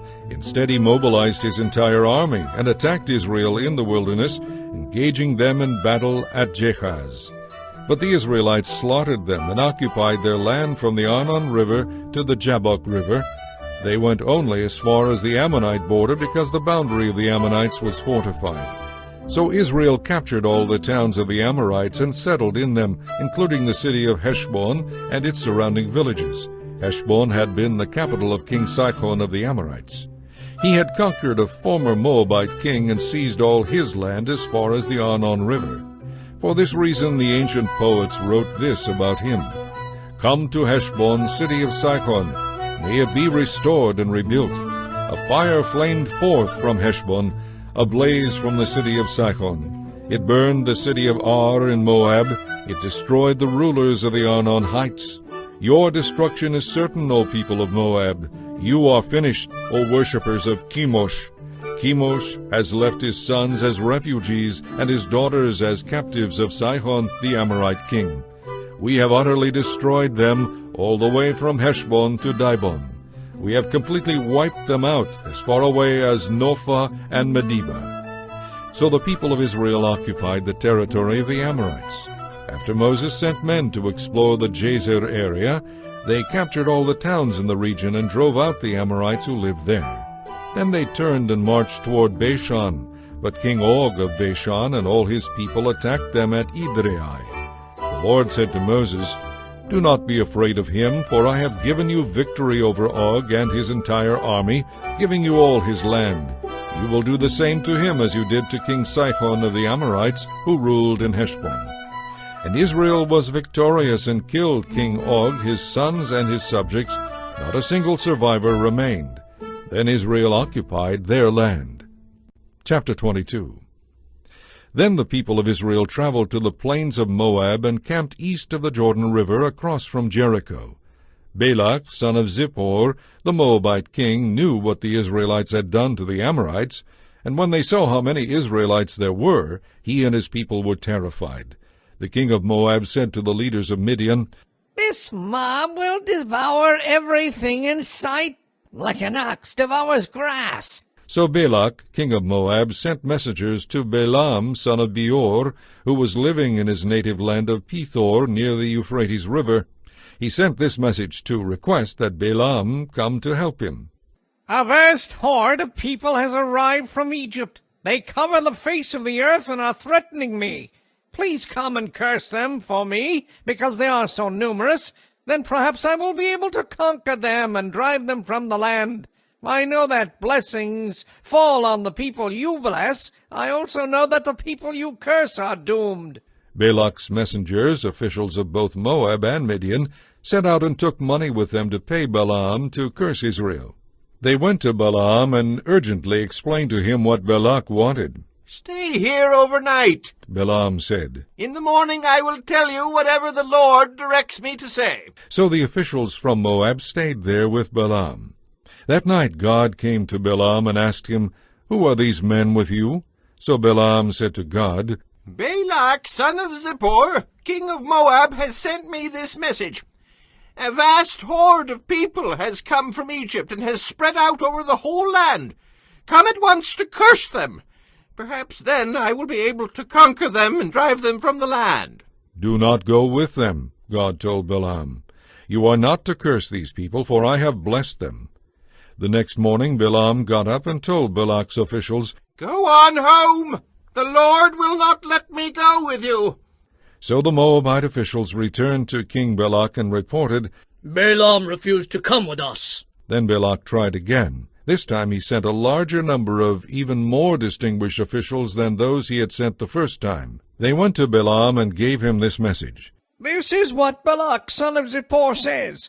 Please don't let anything stop you from coming. I will pay you well and do anything you ask of me. Just come and curse these people for me.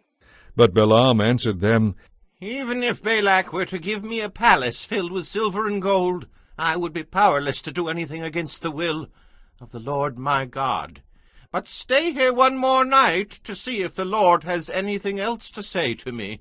That night God came to Balaam and told him, "Since these men have come for you, get up and go with them, but be sure to do only what I tell you to do."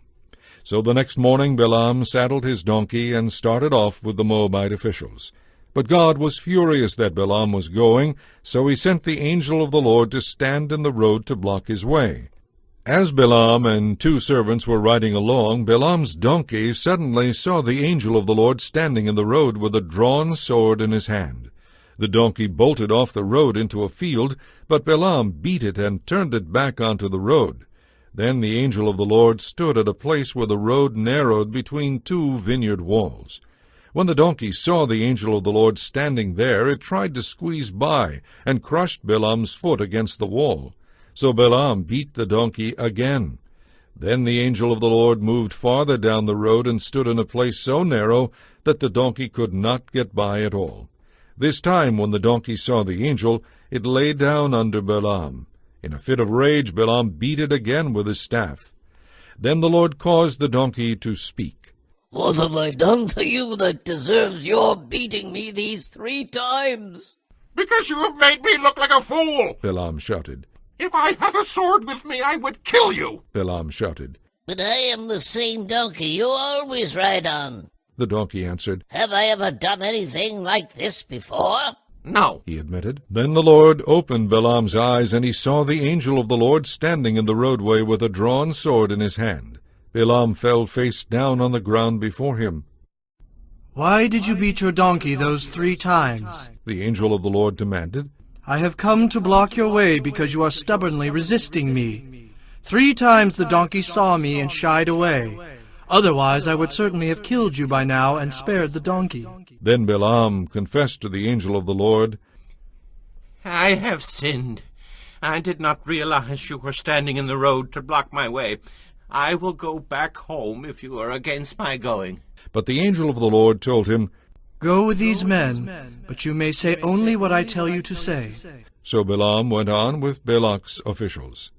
When King Balak heard that Balaam was on the way, he went out to meet him at a Moabite town in the Arnon River at the border of his land. Did I not send you an urgent invitation? Why didn't you come right away? Balak asked Balaam. Didn't you believe me when I said I would reward you richly? Balaam replied, I have come, but I have no power to say just anything. I will speak only the messages that God gives me. Then Balaam accompanied Balak to Kiriath-Huzoth, where the king sacrificed cattle and sheep. He sent portions of the meat to Balaam and the officials who were with him. The next morning Balak took Balaam up to Bamoth Baal.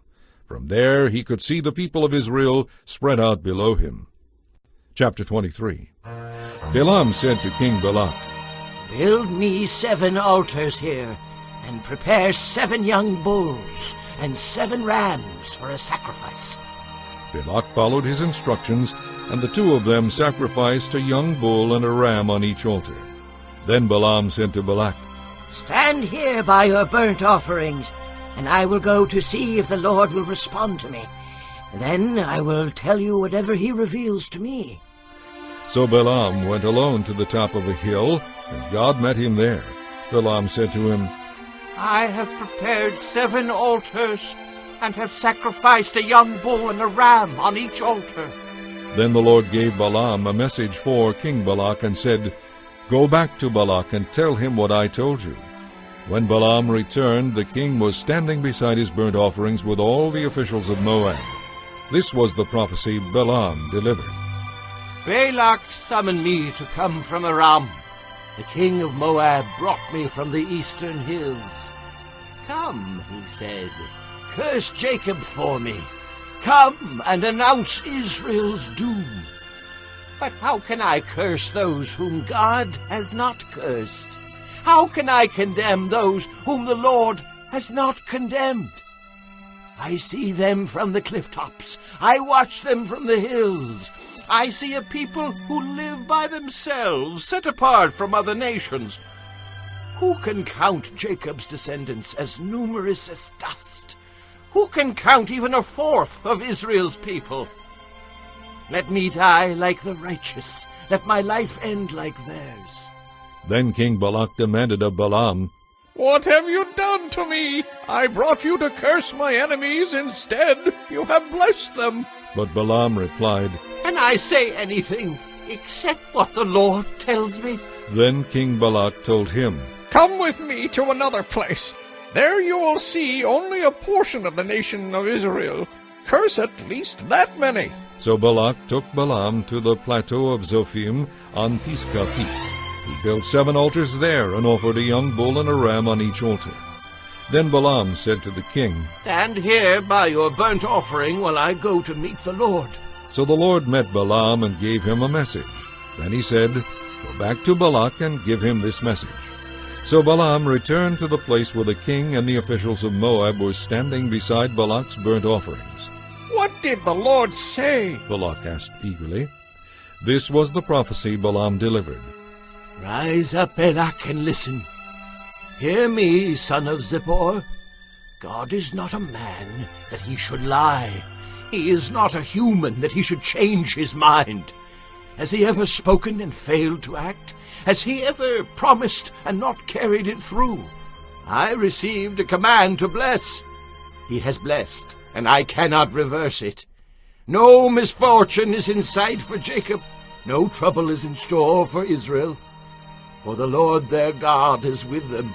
He has been proclaimed their king. God has brought them out of Egypt.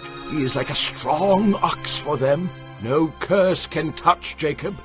No sorcery has any power against Israel. For now it will be said of Jacob, What wonders God has done for Israel.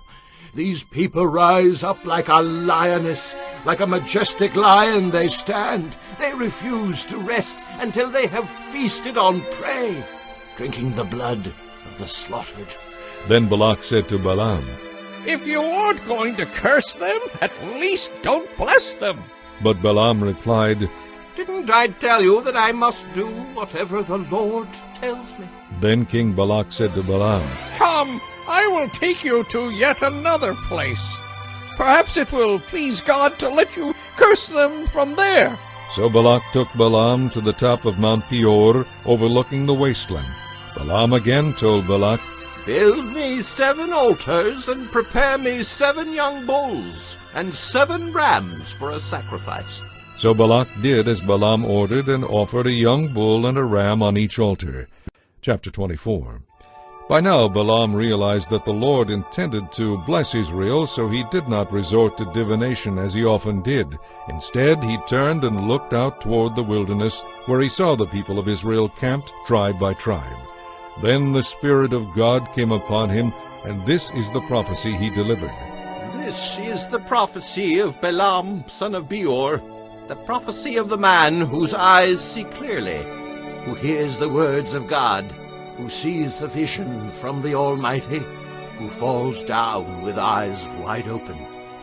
How beautiful are your tents, O Jacob! How lovely are your homes, O Israel!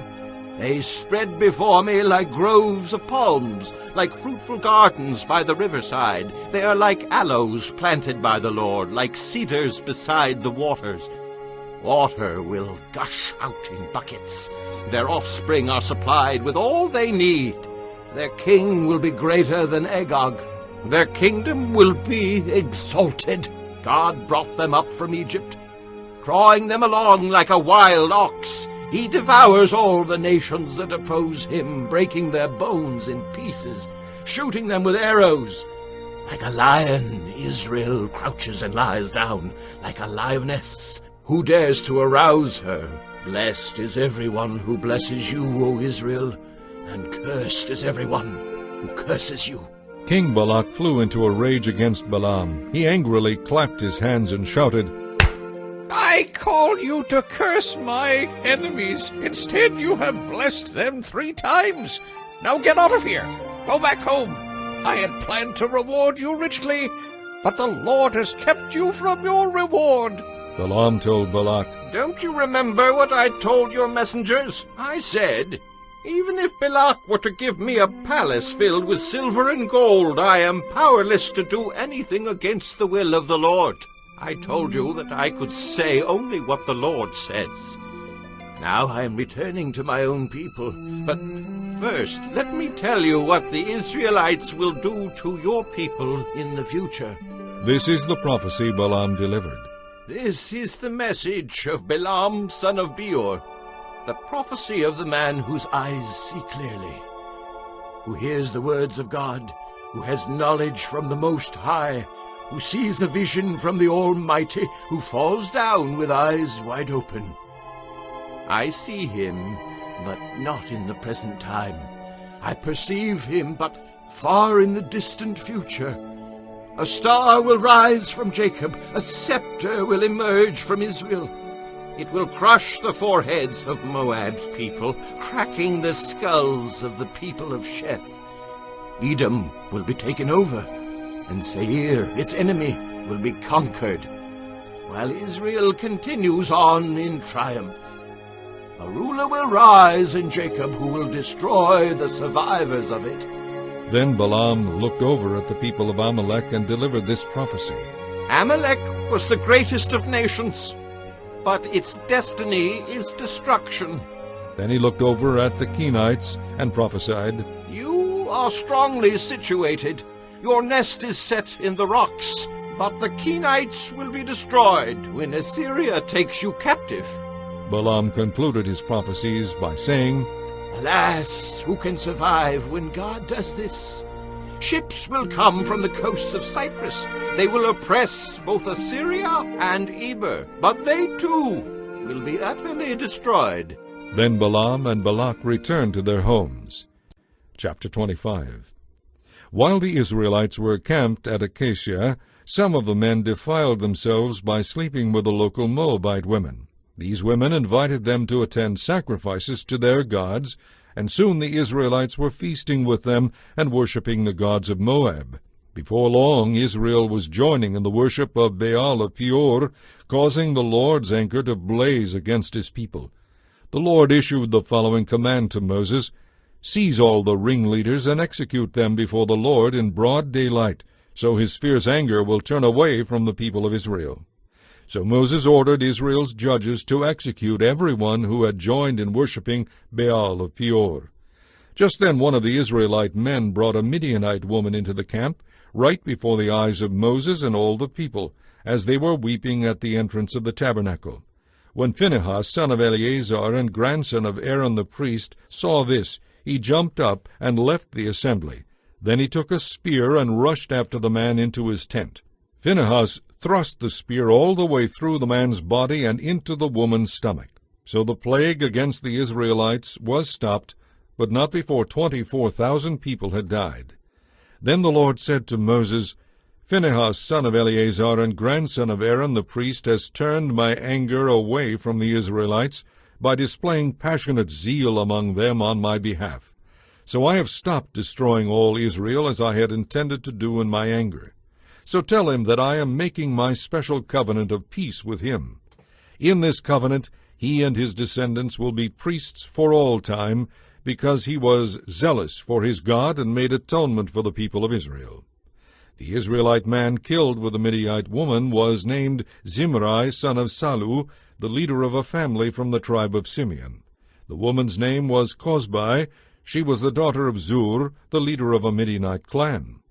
Then the Lord said to Moses, Attack the Midianites and destroy them, because they assaulted you with deceit by tricking you into worshipping Baal of Peor, and because of Cozbi, the daughter of a Midianite leader, who was killed on the day of the plague at Peor. Chapter 26. After the plague had ended, the Lord said to Moses and to Eleazar, son of Aaron the priest, Take a census of all the men of Israel who are 20 years old or older, to find out how many of each family are of military age. At that time the entire nation of Israel was camped on the plains of Moab, beside the Jordan River across from Jericho. So Moses and Eleazar the priest issued these census instructions to the leaders of Israel. Count all the men of Israel 20 years old and older, just as the Lord commanded Moses. This is the census record of all the descendants of Israel who came out of Egypt. These were the clans descended from Reuben, Jacob's oldest son, the Hanokite clan, named after its ancestor Hanok, the Paluite clan, named after its ancestor Palu, the Hezronite clan, named after its ancestor Hezron, the Carmite clan, named after its ancestor Carmi. The men from all the clans of Reuben numbered 43,730. Palu was the ancestor of Eliab, and Eliab was the father of Nemuel, Dathan, and Abiram. This Dathan and Abiram are the same community leaders who conspired with Korah against Moses and Aaron, defying the Lord. But the earth opened up and swallowed them with Korah, and 250 of their followers were destroyed that day by fire from the Lord. This served as a warning to the entire nation of Israel. However, the sons of Korah did not die that day. These were the clans descended from the sons of Simeon: the Nemuelite clan, named after its ancestor Nemuel; the Jaminite clan, named after its ancestor Jamin; the Jachinite clan, named after its ancestor Jachin; the Zerahite clan, named after its ancestor Zerah; the Shaulite clan, named after its ancestor Shaul. The men from all the clans of Simeon numbered 22,200. These were the clans descended from the sons of Gad: the Zephonite clan, named after its ancestor Zephon; the Haggite clan, named after its ancestor Haggai; the Shunite clan, named after its ancestor Shunai; the Oznite clan, named after its ancestor Ozni; the Erite clan, named after its ancestor Eri; the Erodite clan, named after its ancestor Erodai; the Erolite clan, named after its ancestor Areli. The men from all the clans of Gad numbered 40,500. Judah had two sons, and Onan, who had died in the land of Canaan.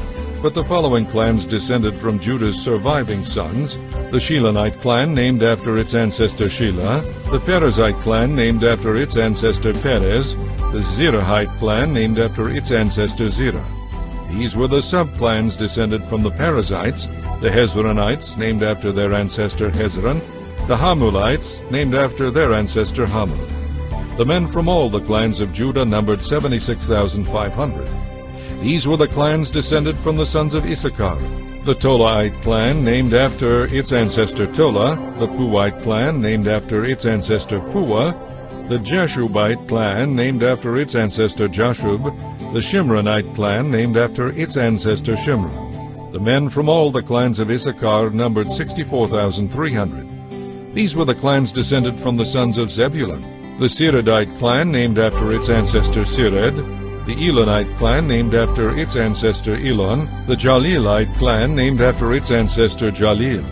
The men from all the clans of Zebulun numbered 60,500. Two clans were descended from Joseph through Manasseh and Ephraim. These were the clans descended from Manasseh: the Machirite clan, named after its ancestor Machir; the Gileadite clan, named after its ancestor Gilead, Machir's son. These were the subclans descended from the Gileadites: the Jezerites, named after their ancestor Jezer; the Helekites, named after their ancestor Helek; the Asrielites, named after their ancestor Asriel; the Shechemites, named after their ancestor Shechem; the Shemaites, named after their ancestor Shemida; the Heferites, named after their ancestor Hefer. Hefer's son Zelophehad had no sons, but his daughters' names were Mala, Noah, Hoglah, Milcah, and Tirzah. The men from all the clans of Manasseh numbered 52,700. These were the clans descended from the sons of Ephraim: the Shuthelahite clan, named after its ancestor Shuthelah; the Becherite clan, named after its ancestor Becher; the Techanite clan, named after its ancestor Techan. This was the subclan descended from the Shuthelahites: the Eranites, named after their ancestor Eran. The men from all the clans of Ephraim numbered 32,500. These clans of Manasseh and Ephraim were all descendants of Joseph. These were the clans descended from the sons of Benjamin: the Belaite clan, named after its ancestor Bela; the Ashbelite clan, named after its ancestor Ashbel; the Ahiramite clan, named after its ancestor Ahiram; the Shuphamite clan, named after its ancestor Shupham; the Huphamite clan, named after its ancestor Hupham. These were the subclans descended from the Belaites: the Ardites, named after their ancestor Ard; the Naamites, named after their ancestor Naaman. The men from all the clans of Benjamin numbered 45,600. These were the clans descended from the sons of Dan: the Shuhamite clan, named after its ancestor Shuham. All the clans of Dan were Shuhamite clans, and the men from these clans numbered 64,400. These were the clans descended from the sons of Asher: the Imnite clan, named after its ancestor Imnah; the Ishvite clan, named after its ancestor Ishvi; the Beriite clan, named after its ancestor Beriah. These were the subclans descended from the Berarites: the Heberites, named after their ancestor Heber; the Malchielites, named after their ancestor Malchiel. Asher also had a daughter named Sarah. The men from all the clans of Asher numbered 53,400. These were the clans descended from the sons of Naphtali: the Jazielite clan, named after its ancestor Jaziel; the Gunite clan, named after its ancestor Gunai; the Jezerite clan, named after its ancestor Jezer; the Shelemite clan, named after its ancestor Shelem. The men from all the clans of Naphtali numbered 45,400. So the total number of Israelite men counted in the census numbered 601,730. Then the Lord said to Moses, "Divide the land among the tribes in proportion to their populations as indicated by the census. Give the larger tribes more land and the smaller tribes less land, each group's inheritance reflecting the size of its population. Make sure you assign the land by lot and define the inheritance of each ancestral tribe by means of the census listings. Each inheritance must be assigned by lot among the larger and smaller tribal groups."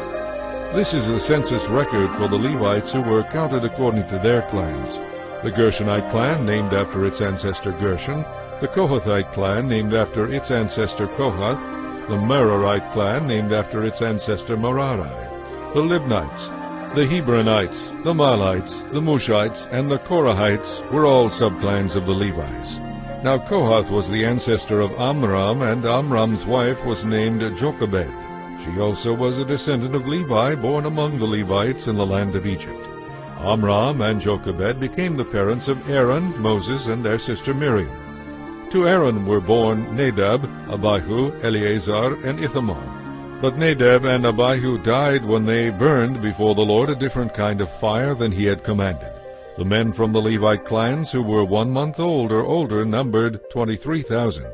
But the Levites were not included in the total census figure of the people of Israel, because they were not given an inheritance of land when it was divided among the Israelites. So these are the census figures of the people of Israel, as prepared by Moses and Eleazar the priest on the plains of Moab beside the Jordan River across from Jericho. Not one person that Moses and Aaron counted in this census had been among those counted in the previous census taken in the wilderness of Sinai. For the Lord had said of them, "They will all die in the wilderness." The only exceptions were Caleb, son of Jephunneh, and Joshua, son of Nun. Chapter 27. One day a petition was presented by the daughters of Zelophehad: Mahlah, Noah, Hog, Aya, Milcah, and Tirzah. Their father, Zelophehad, was the son of Hepher, son of Gilead, son of Machir, son of Manasseh, son of Joseph. These women went and stood before Moses, Eleazar the priest, the tribal leaders, and the entire community at the entrance of the tabernacle. "Our father died in the wilderness without leaving any sons," they said. "But he was not among Korah's followers who rebelled against the Lord. He died because of his own sin." "Why should the name of our father disappear just because he had no sons? Give us property along with the rest of our relatives." So Moses brought their case before the Lord, and the Lord replied to Moses, "The daughters of Zelophehad are right. You must give them an inheritance of land along with their father's relatives. Assign them the property that would have been given to their father. Moreover, announce this to the people of Israel: if a man dies and has no sons, then give his inheritance to his daughters. And if he has no daughters, turn his inheritance over to his brothers. If he has no brothers, give his inheritance to his father's brothers. But if his father has no brothers, pass on his inheritance to the nearest relative in his clan. The Israelites must observe this as a general legal requirement, just as the Lord commanded Moses." One day the Lord said to Moses, "Climb to the top of the mountains east of the river, and look out over the land I have given the people of Israel. After you have seen it, you will die as Aaron your brother did, for you both rebelled against my instructions in the wilderness of Zin. When the people of Israel rebelled, you failed to demonstrate my holiness to them at the waters. These are the waters of Meribah at Kadesh in the wilderness of Zin." Then Moses said to the Lord, "O Lord, the God of the spirits of all living things, please appoint a new leader for the community. Give them someone who will lead them into battle, so the people of the Lord will not be like sheep without a shepherd. The Lord replied, Take Joshua, son of Nun, who has the Spirit in him, and lay your hands on him. Present him to Eleazar the priest before the whole community, and publicly commission him with the responsibility of leading the people. Transfer your authority to him, so the whole community of Israel will obey him. When direction from the Lord is needed, Joshua will stand before Eleazar the priest, who will determine the Lord's will by means of sacred lots. This is how Joshua and the rest of the community of Israel will discover what they should do. So Moses did as the Lord commanded, and presented Joshua to Eleazar the priest and the whole community. Moses laid his hands on him and commissioned him to his responsibilities, just as the Lord had commanded through Moses. Chapter 28. The Lord said to Moses, Give these instructions to the people of Israel. The offerings you present to me by fire on the altar are my food, and they are very pleasing to me. See to it that they are brought at the appointed times and offered according to my instructions. Say to them, When you present your daily whole burnt offerings to the Lord, you must offer 2 one-year-old male lambs with no physical defects. 1 lamb will be sacrificed in the morning, and the other in the evening. With each lamb you must offer a grain offering of 2 quarts of choice flour mixed with 1 quart of olive oil.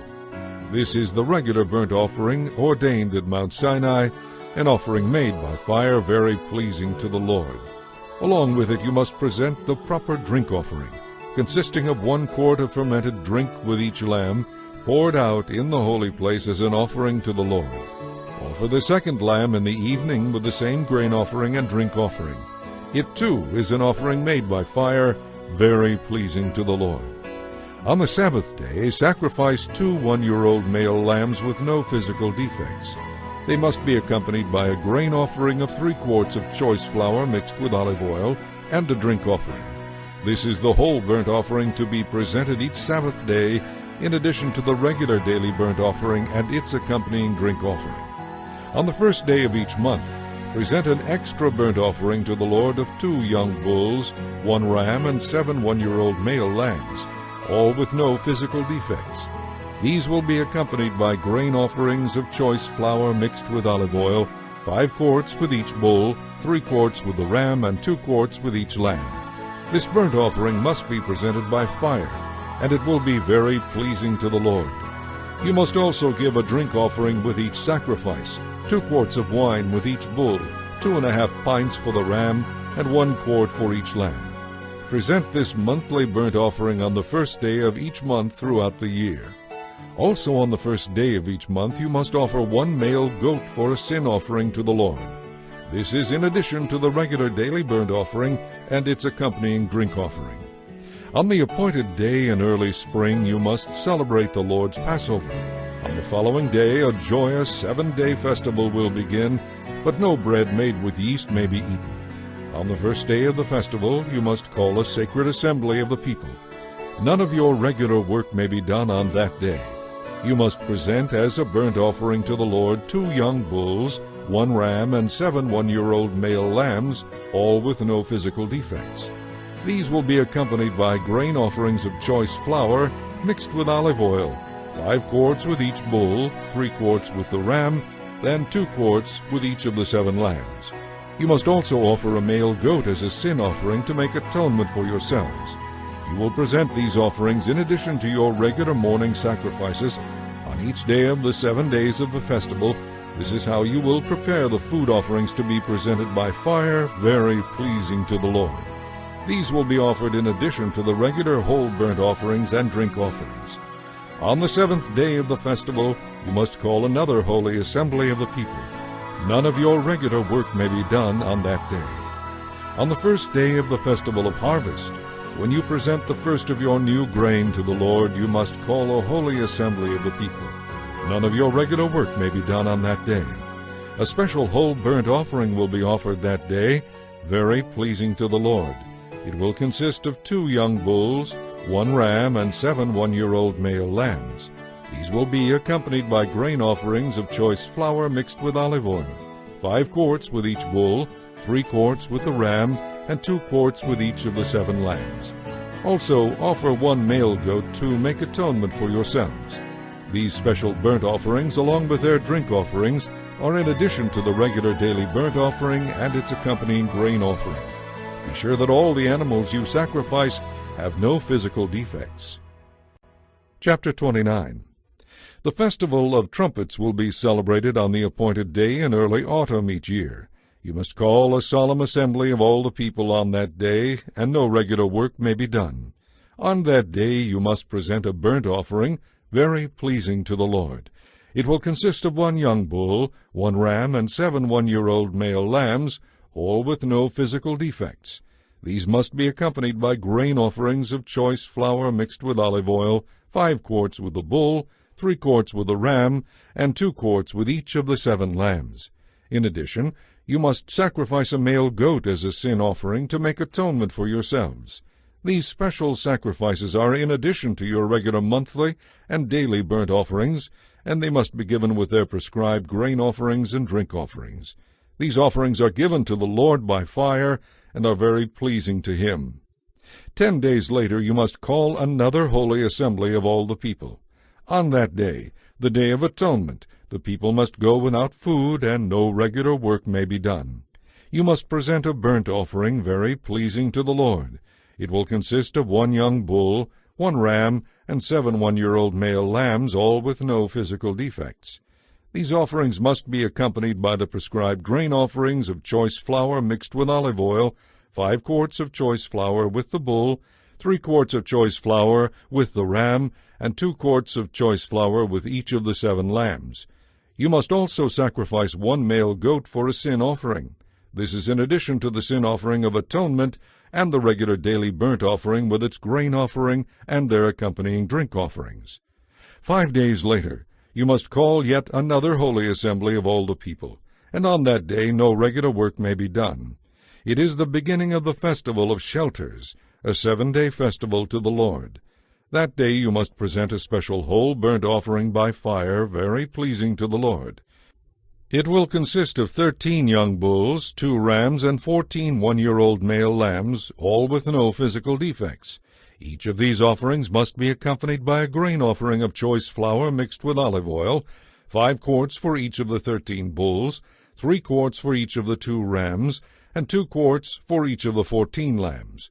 You must also sacrifice a male goat as a sin offering, in addition to the regular daily burnt offering with its accompanying grain offering and drink offering.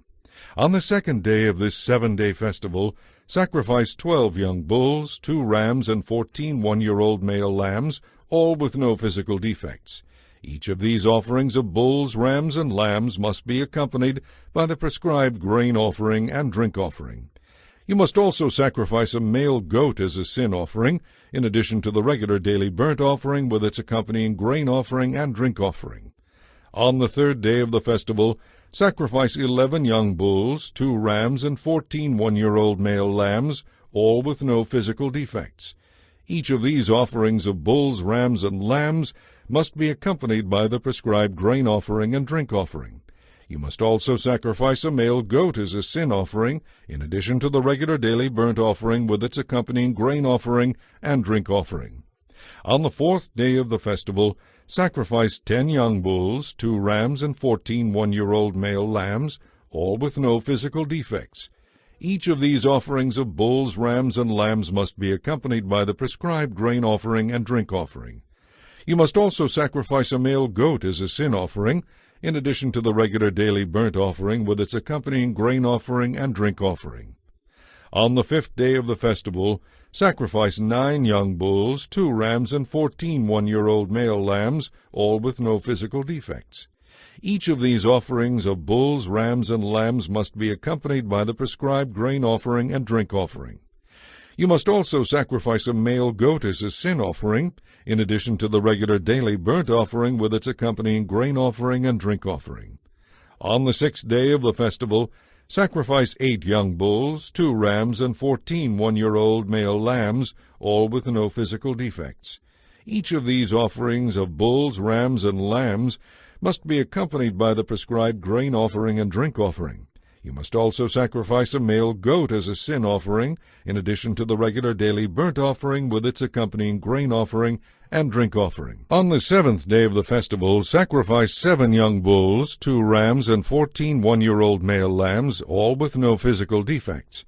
Each of these offerings of bulls, rams, and lambs must be accompanied by the prescribed grain offering and drink offering. You must also sacrifice 1 male goat as a sin offering, in addition to the regular daily burnt offering with its accompanying grain offering and drink offering. On the 8th day of the festival, call all the people to another holy assembly. You must do no regular work on that day. You must present a burnt offering very pleasing to the Lord. It will consist of 1 young bull, 1 ram, and 7 one-year-old male lambs, all with no physical defects. Each of these offerings must be accompanied by the prescribed grain offering and drink offering. You must also sacrifice 1 male goat as a sin offering, in addition to the regular daily burnt offering with its accompanying grain offering and drink offering. You must present these offerings to the Lord at your annual festivals. These are in addition to the sacrifices and offerings you present in connection with vows, or as free will offerings, burnt offerings, grain offerings, drink offerings, or peace offerings. So Moses gave all of these instructions to the people of Israel, just as the Lord had commanded him. Chapter 30. Now Moses summoned the leaders of the tribes of Israel and told them, This is what the Lord has commanded. A man who makes a vow to the Lord or makes a pledge under oath must never break it. He must do exactly what he said he would do. If a young woman makes a vow to the Lord or a pledge under oath while she is still living at her father's home, and her father hears of the vow or pledge but says nothing, then all her vows and pledges will stand. But if her father refuses to let her fulfill the vow or pledge on the day he hears of it, then all her vows and pledges will become invalid. The Lord will forgive her because her father would not let her fulfill them. Now suppose a young woman takes a vow or makes an impulsive pledge and later marries. If her husband learns of her vow or pledge and raises no objections on the day he hears of it, her vows and pledges will stand. But if her husband refuses to accept her vow or impulsive pledge on the day he hears of it, he nullifies her commitments, and the Lord will forgive her. If, however, a woman is a widow or is divorced, she must fulfill all her vows and pledges no matter what. Suppose a woman is married and living in her husband's home when she makes a vow or pledge.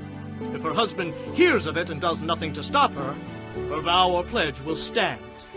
But if her husband refuses to accept it on the day he hears of it, her vow or pledge will be nullified, and the Lord will forgive her. So her husband may either confirm or nullify any vows or pledges she makes to deny herself. But if he says nothing on the day he hears of it, then he is agreeing to it. If he waits more than a day and then tries to nullify a vow or pledge, he will suffer the consequences of her guilt. These are the regulations the Lord gave Moses concerning relationships between a man and his wife, and between a father and a young daughter who still lives at home.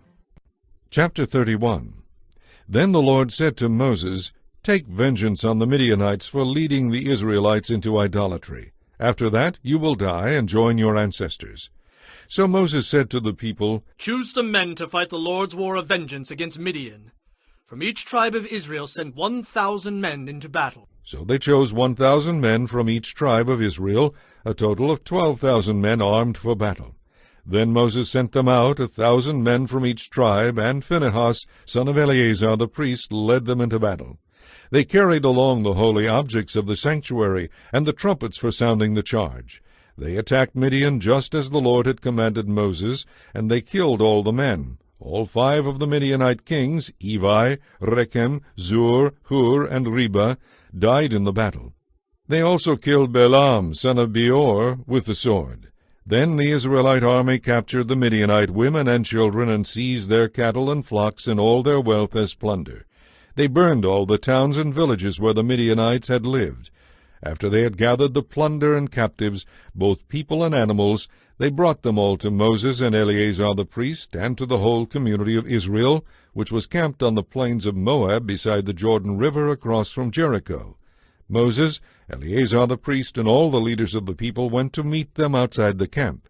But Moses was furious with all the military commanders who had returned from the battle. Why have you let all the women live? He demanded. These are the very ones who followed Balaam's advice and caused the people of Israel to rebel against the Lord at Mount Peor. They are the ones who caused the plague to strike the Lord's people. Now kill all the boys and all the women who have slept with a man. Only the young girls who are virgins may live. You may keep them for yourselves. And all of you who have killed anyone or touched a dead body must stay outside the camp for 7 days. You must purify yourselves and your captives on the 3rd and 7th days. Also, purify all your clothing and everything made of leather, goat hair, or wood. Then Eleazar the priest said to the men who were in the battle, The Lord has given Moses this requirement of the law.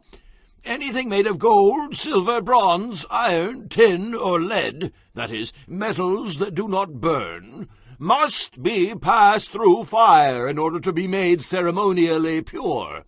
These metal objects must then be further purified with the water of purification. But everything that burns must be purified by the water alone. On the 7th day you must wash your clothes and be purified. Then you may return to the camp.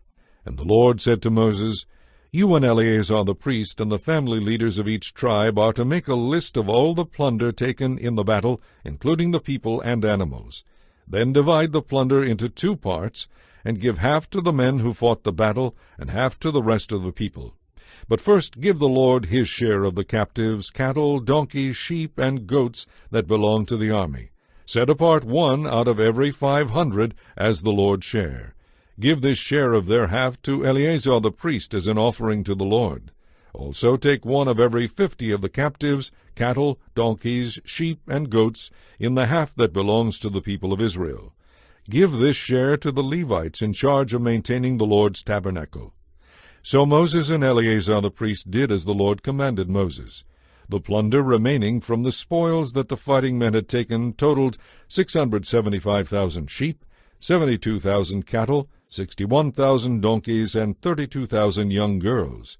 So the half of the plunder given to the fighting men totaled 337,500 sheep, of which 675 were the Lord's share, 36,000 cattle, of which 72 were the Lord's share, 30,500 donkeys, of which 61 were the Lord's share, 16,000 young girls, of whom 32 were the Lord's share. Moses gave all the Lord's share to Eleazar the priest, just as the Lord had directed him.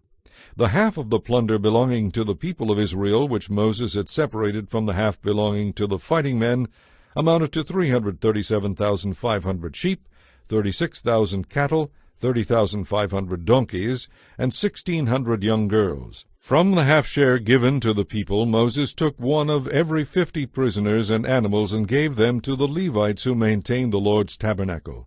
All this was done just as the Lord had commanded Moses. Then all the military commanders came to Moses and said, Sir, we have accounted for all the men who went out to battle under our command. Not one of us is missing. So we are presenting the items of gold we captured as an offering to the Lord, from our share of the plunder. Armbands, bracelets, rings, earrings, and necklaces. This will make atonement for our lives before the Lord. So Moses and Eleazar the priest received the gold from all the military commanders, all kinds of jewelry and crafted objects. In all, the gold that the commanders presented as a gift to the Lord weighed about 420 pounds. All the fighting men had taken some of the plunder for themselves. So Moses and Eleazar the priest accepted the gifts from the military commanders and brought the gold to the tabernacle as a reminder to the Lord that the people of Israel belonged to him. Chapter 32. Now the tribes of Reuben and Gad owned vast numbers of livestock. So when they saw that the lands of Jazer and Gilead were ideally suited for their flocks and herds, they came to Moses, Eleazar the priest, and the other leaders of the people. They said, Ataroth, Dibon, Jazer, Nimrah, Heshbon, Elealeh, Sebam, Nebo, and beyond.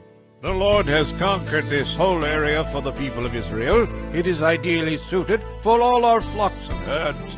If we have found favor with you, please let us have this land as our property instead of giving us land across the Jordan River. Do you mean you want to stay back here while your brothers go across and do all the fighting? Moses asked the Reubenites and Gadites. Are you trying to discourage the rest of the people of Israel from going across to the land the Lord has given them? This is what your ancestors did when I sent them from Kadesh Barnea to explore the land.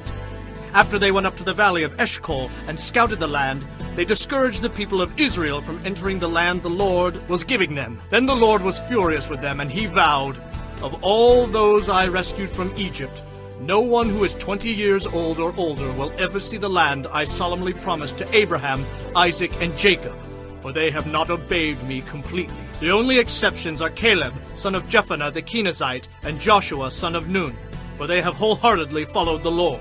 The Lord was furious with Israel and made them wander in the wilderness for 40 years, until the whole generation that sinned against him had died. But here you are, a brood of sinners doing exactly the same thing. You are making the Lord even angrier with Israel. If you turn away from him like this, and he abandons them again in the wilderness, you will be responsible for destroying this entire nation. But they responded to Moses, We simply want to build sheepfolds for our flocks and fortified cities for our wives and children. Then we will arm ourselves and lead our fellow Israelites into battle until we have brought them safely to their inheritance. Meanwhile, our families will stay in the fortified cities we build here, so they will be safe from any attacks by the local people. We will not return to our homes until all the people of Israel have received their inheritance of land. But we do not want any of the land on the other side of the Jordan. We would rather live here on the east side, where we have received our inheritance. Then Moses said, If you keep your word and arm yourselves for the Lord's battles, and if your troops cross the Jordan until the Lord has driven out his enemies, then you may return when the land is finally subdued before the Lord. You will have discharged your duty to the Lord and to the rest of the people of Israel. And the land on the east side of the Jordan will be your inheritance from the Lord. But if you fail to keep your word, then you will have sinned against the Lord, and you may be sure that your sin will find you out. Go ahead and build your towns for your families and sheepfolds for your flocks, but do everything you have said. Then the people of Gad and Reuben replied, We are your servants and will follow your instructions exactly. Our children, wives, flocks, and cattle will stay here in the towns of Gilead. But, sir, all who are able to bear arms will cross over to fight for the Lord, just as you have said.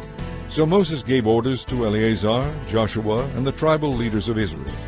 He said, If all the men of Gad and Reuben who are able to fight in the Lord's battles cross the Jordan with you, then when the land is conquered, you must give them the land of Gilead as their property.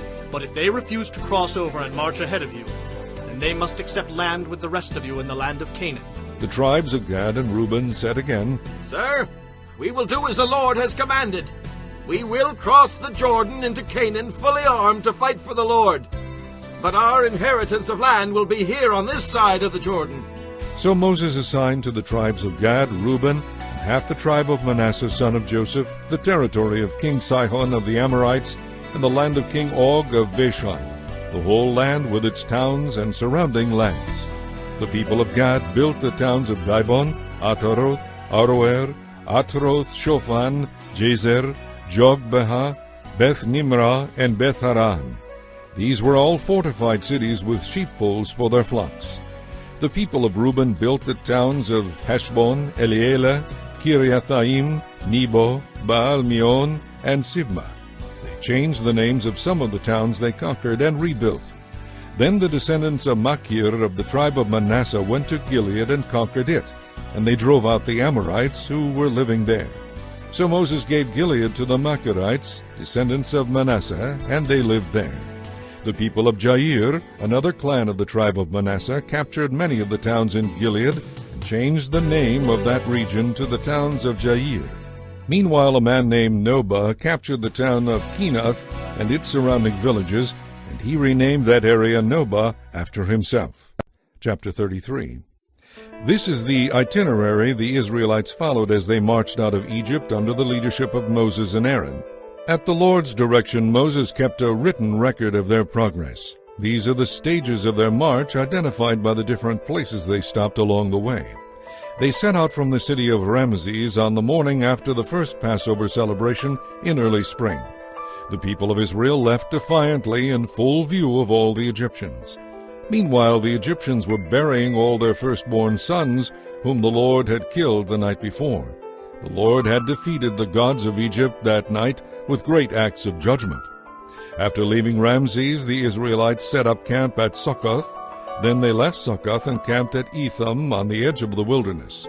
They left Etham and turned back toward Pi-haharoth, opposite Baal-Zephon, and camped near Migdol.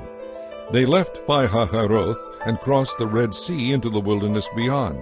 Then they traveled for 3 days into the Etham wilderness and camped at Marah. They left Marah and camped at Elim, where there are 12 springs of water and 70 palm trees. They left Elim and camped beside the Red Sea. They left the Red Sea and camped in the Sin desert. They left the Sin desert and camped at Dophkah. They left Dophkah and camped at Alush. They left Alush and camped at Rephidim, where there was no water for the people to drink. They left Rephidim and camped in the wilderness of Sinai. They left the wilderness of Sinai and camped at Kibroth Hattaavah. They left Kibroth Hattaavah and camped at Hazeroth. They left Hazeroth and camped at Rithmah. They left Rithmah and camped at Rimmon Perez. They left Rimmon Perez and camped at Libnah. They left Libnah and camped at Risa. They left Risa and camped at Kehelatha. They left Kehelatha and camped at Mount Shepher. They left Mount Shepher and camped at Haradah. They left Haradah and camped at Makheloth. They left Makheloth and camped at Tachath. They left Tachath and camped at Tira. They left Tira and camped at Mithkah. They left Mithkah and camped at Hashmonah. They left Hashmonah and camped at Moseroth. They left Moseroth and camped at Bene Jaakan. They left Bene Jaakan and camped at Hor Haggid-Gad. They left Hor Haggid-Gad and camped at Jotbathah. They left Jotbathah and camped at Abrona. They left Abrona and camped at Ezion-Geber. They left Ezion-Geber and camped at Kadesh in the wilderness of Zin. They left Kadesh and camped at Mount Hor at the border of Edom. While they were at the foot of Mount Hor, Aaron the priest was directed by the Lord to go up the mountain, and there he died. This happened on a day in midsummer during the 40th year after Israel's departure from Egypt. Aaron was 123 years old when he died there on Mount Hor. It was then that the Canaanite king of Arad, who lived in the Negev in the land of Canaan, heard that the people of Israel were approaching his land. Meanwhile, the Israelites left Mount Hor and camped at Zalmunna. Then they left Zalmunna and camped at Punon. They left Punon and camped at Oboth. They left Oboth and camped at Aye Abarim on the border of Moab. They left Aye Abarim and camped at Dibon Gad. They left Dibon Gad and camped at Almon Diblathaim. They left Almon Diblathaim and camped in the mountains east of the river near Mount Nebo. They left the mountains east of the river and camped on the plains of Moab beside the Jordan River across from Jericho. Along the Jordan River they camped from Beth Jeshimoth as far as Abel Shittim on the plains of Moab. While they were camped near the Jordan River on the plains of Moab opposite Jericho, the Lord said to Moses, "Speak to the Israelites and tell them, when you cross the Jordan River into the land of Canaan, you must drive out all the people living there. You must destroy all their carved and molten images and demolish all their pagan shrines. Take possession of the land and settle in it, because I have given it to you to occupy. You must distribute the land among the clans by sacred lot and in proportion to their size. A larger inheritance of land will be allotted to each of the larger clans, and a smaller inheritance will be allotted to each of the smaller clans. The decision of the sacred lot is final. In this way the land will be divided among your ancestral tribes. But if you fail to drive out the people who live in the land, those who remain will be like splinters in your eyes and thorns in your sides. They will harass you in the land where you live, and I will do to you what I had planned to do to them." Chapter 34. Then the Lord said to Moses, "Give these instructions to the Israelites. When you come into the land of Canaan, which I am giving you as your special possession, these will be the boundaries. The southern portion of your country will extend from the wilderness of Zin along the edge of Edom. The southern boundary will begin on the east at the Dead Sea. It will then run south past Scorpion Pass in the direction of Zin. Its southernmost point will be Kadesh Barnea, from which it will go to Hazar Adar and on to Asmon. From Asmon the boundary will turn toward the brook of Egypt and end at the Mediterranean Sea. Your western boundary will be the coastline of the Mediterranean Sea. Your northern boundary will begin at the Mediterranean Sea and run eastward to Mount Hor, then to Lebo Hamath, and on through Zedad and Ziphoron to Hazar Inan. This will be your northern boundary. The eastern boundary will start at Hazar Inan and run south to Shipham, then down to Riblah on the east side of Ain. From there the boundary will run down along the eastern edge of the Sea of Galilee, and then along the Jordan River to the Dead Sea. These are the boundaries of your land. Then Moses told the Israelites, This is the territory you are to divide among yourselves by sacred lot. The Lord commands that the land be divided up among the 9.5 remaining tribes. The families of the tribes of Reuben, Gad, and half the tribe of Manasseh have already received their inheritance of land on the east side of the Jordan River, across from Jericho. And the Lord said to Moses, These are the men who are to divide the land among the people, Eleazar the priest and Joshua son of Nun. Also enlist one leader from each tribe to help them with the task.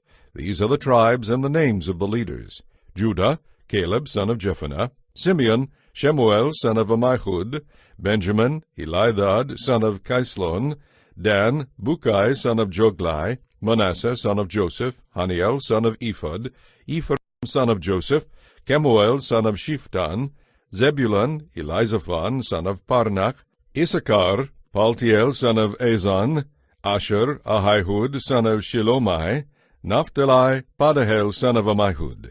These are the men the Lord has appointed to oversee the dividing of the land of Canaan among the Israelites. Chapter 35. While Israel was camped beside the Jordan on the plains of Moab across from Jericho, the Lord said to Moses, Instruct the people of Israel to give to the Levites from their property certain towns to live in, along with the surrounding pasture lands. These towns will be their homes, and the surrounding lands will provide pasture for their cattle, flocks, and other livestock. The pasture land assigned to the Levites around these towns will extend 1,500 feet from the town walls in every direction. Measure off 3,000 feet outside the town walls in every direction, east, south, west, north, with the town at the center. This area will serve as the larger pasture land for the towns. You must give the Levites 6 cities of refuge where a person who has accidentally killed someone can flee for safety. In addition, give them 42 other towns. In all, 48 towns with the surrounding pasture land will be given to the Levites. These towns will come from the property of the people of Israel. The larger tribes will give more towns to the Levites, while the smaller tribes will give fewer. Each tribe will give in proportion to its inheritance. And the Lord said to Moses, Say this to the people of Israel, When you cross the Jordan into the land of Canaan, designate cities of refuge for people to flee if they have killed someone accidentally. These cities will be places of protection from a dead person's relatives who want to avenge the death. The slayer must not be killed before being tried by the community. Designate 6 cities of refuge for yourselves, 3 on the east side of the Jordan River and 3 on the west in the land of Canaan. These cities are for the protection of Israelites, resident foreigners, and traveling merchants. Anyone who accidentally kills someone may flee there for safety. But if someone strikes and kills another person with a piece of iron, it must be presumed to be murder, and the murderer must be executed.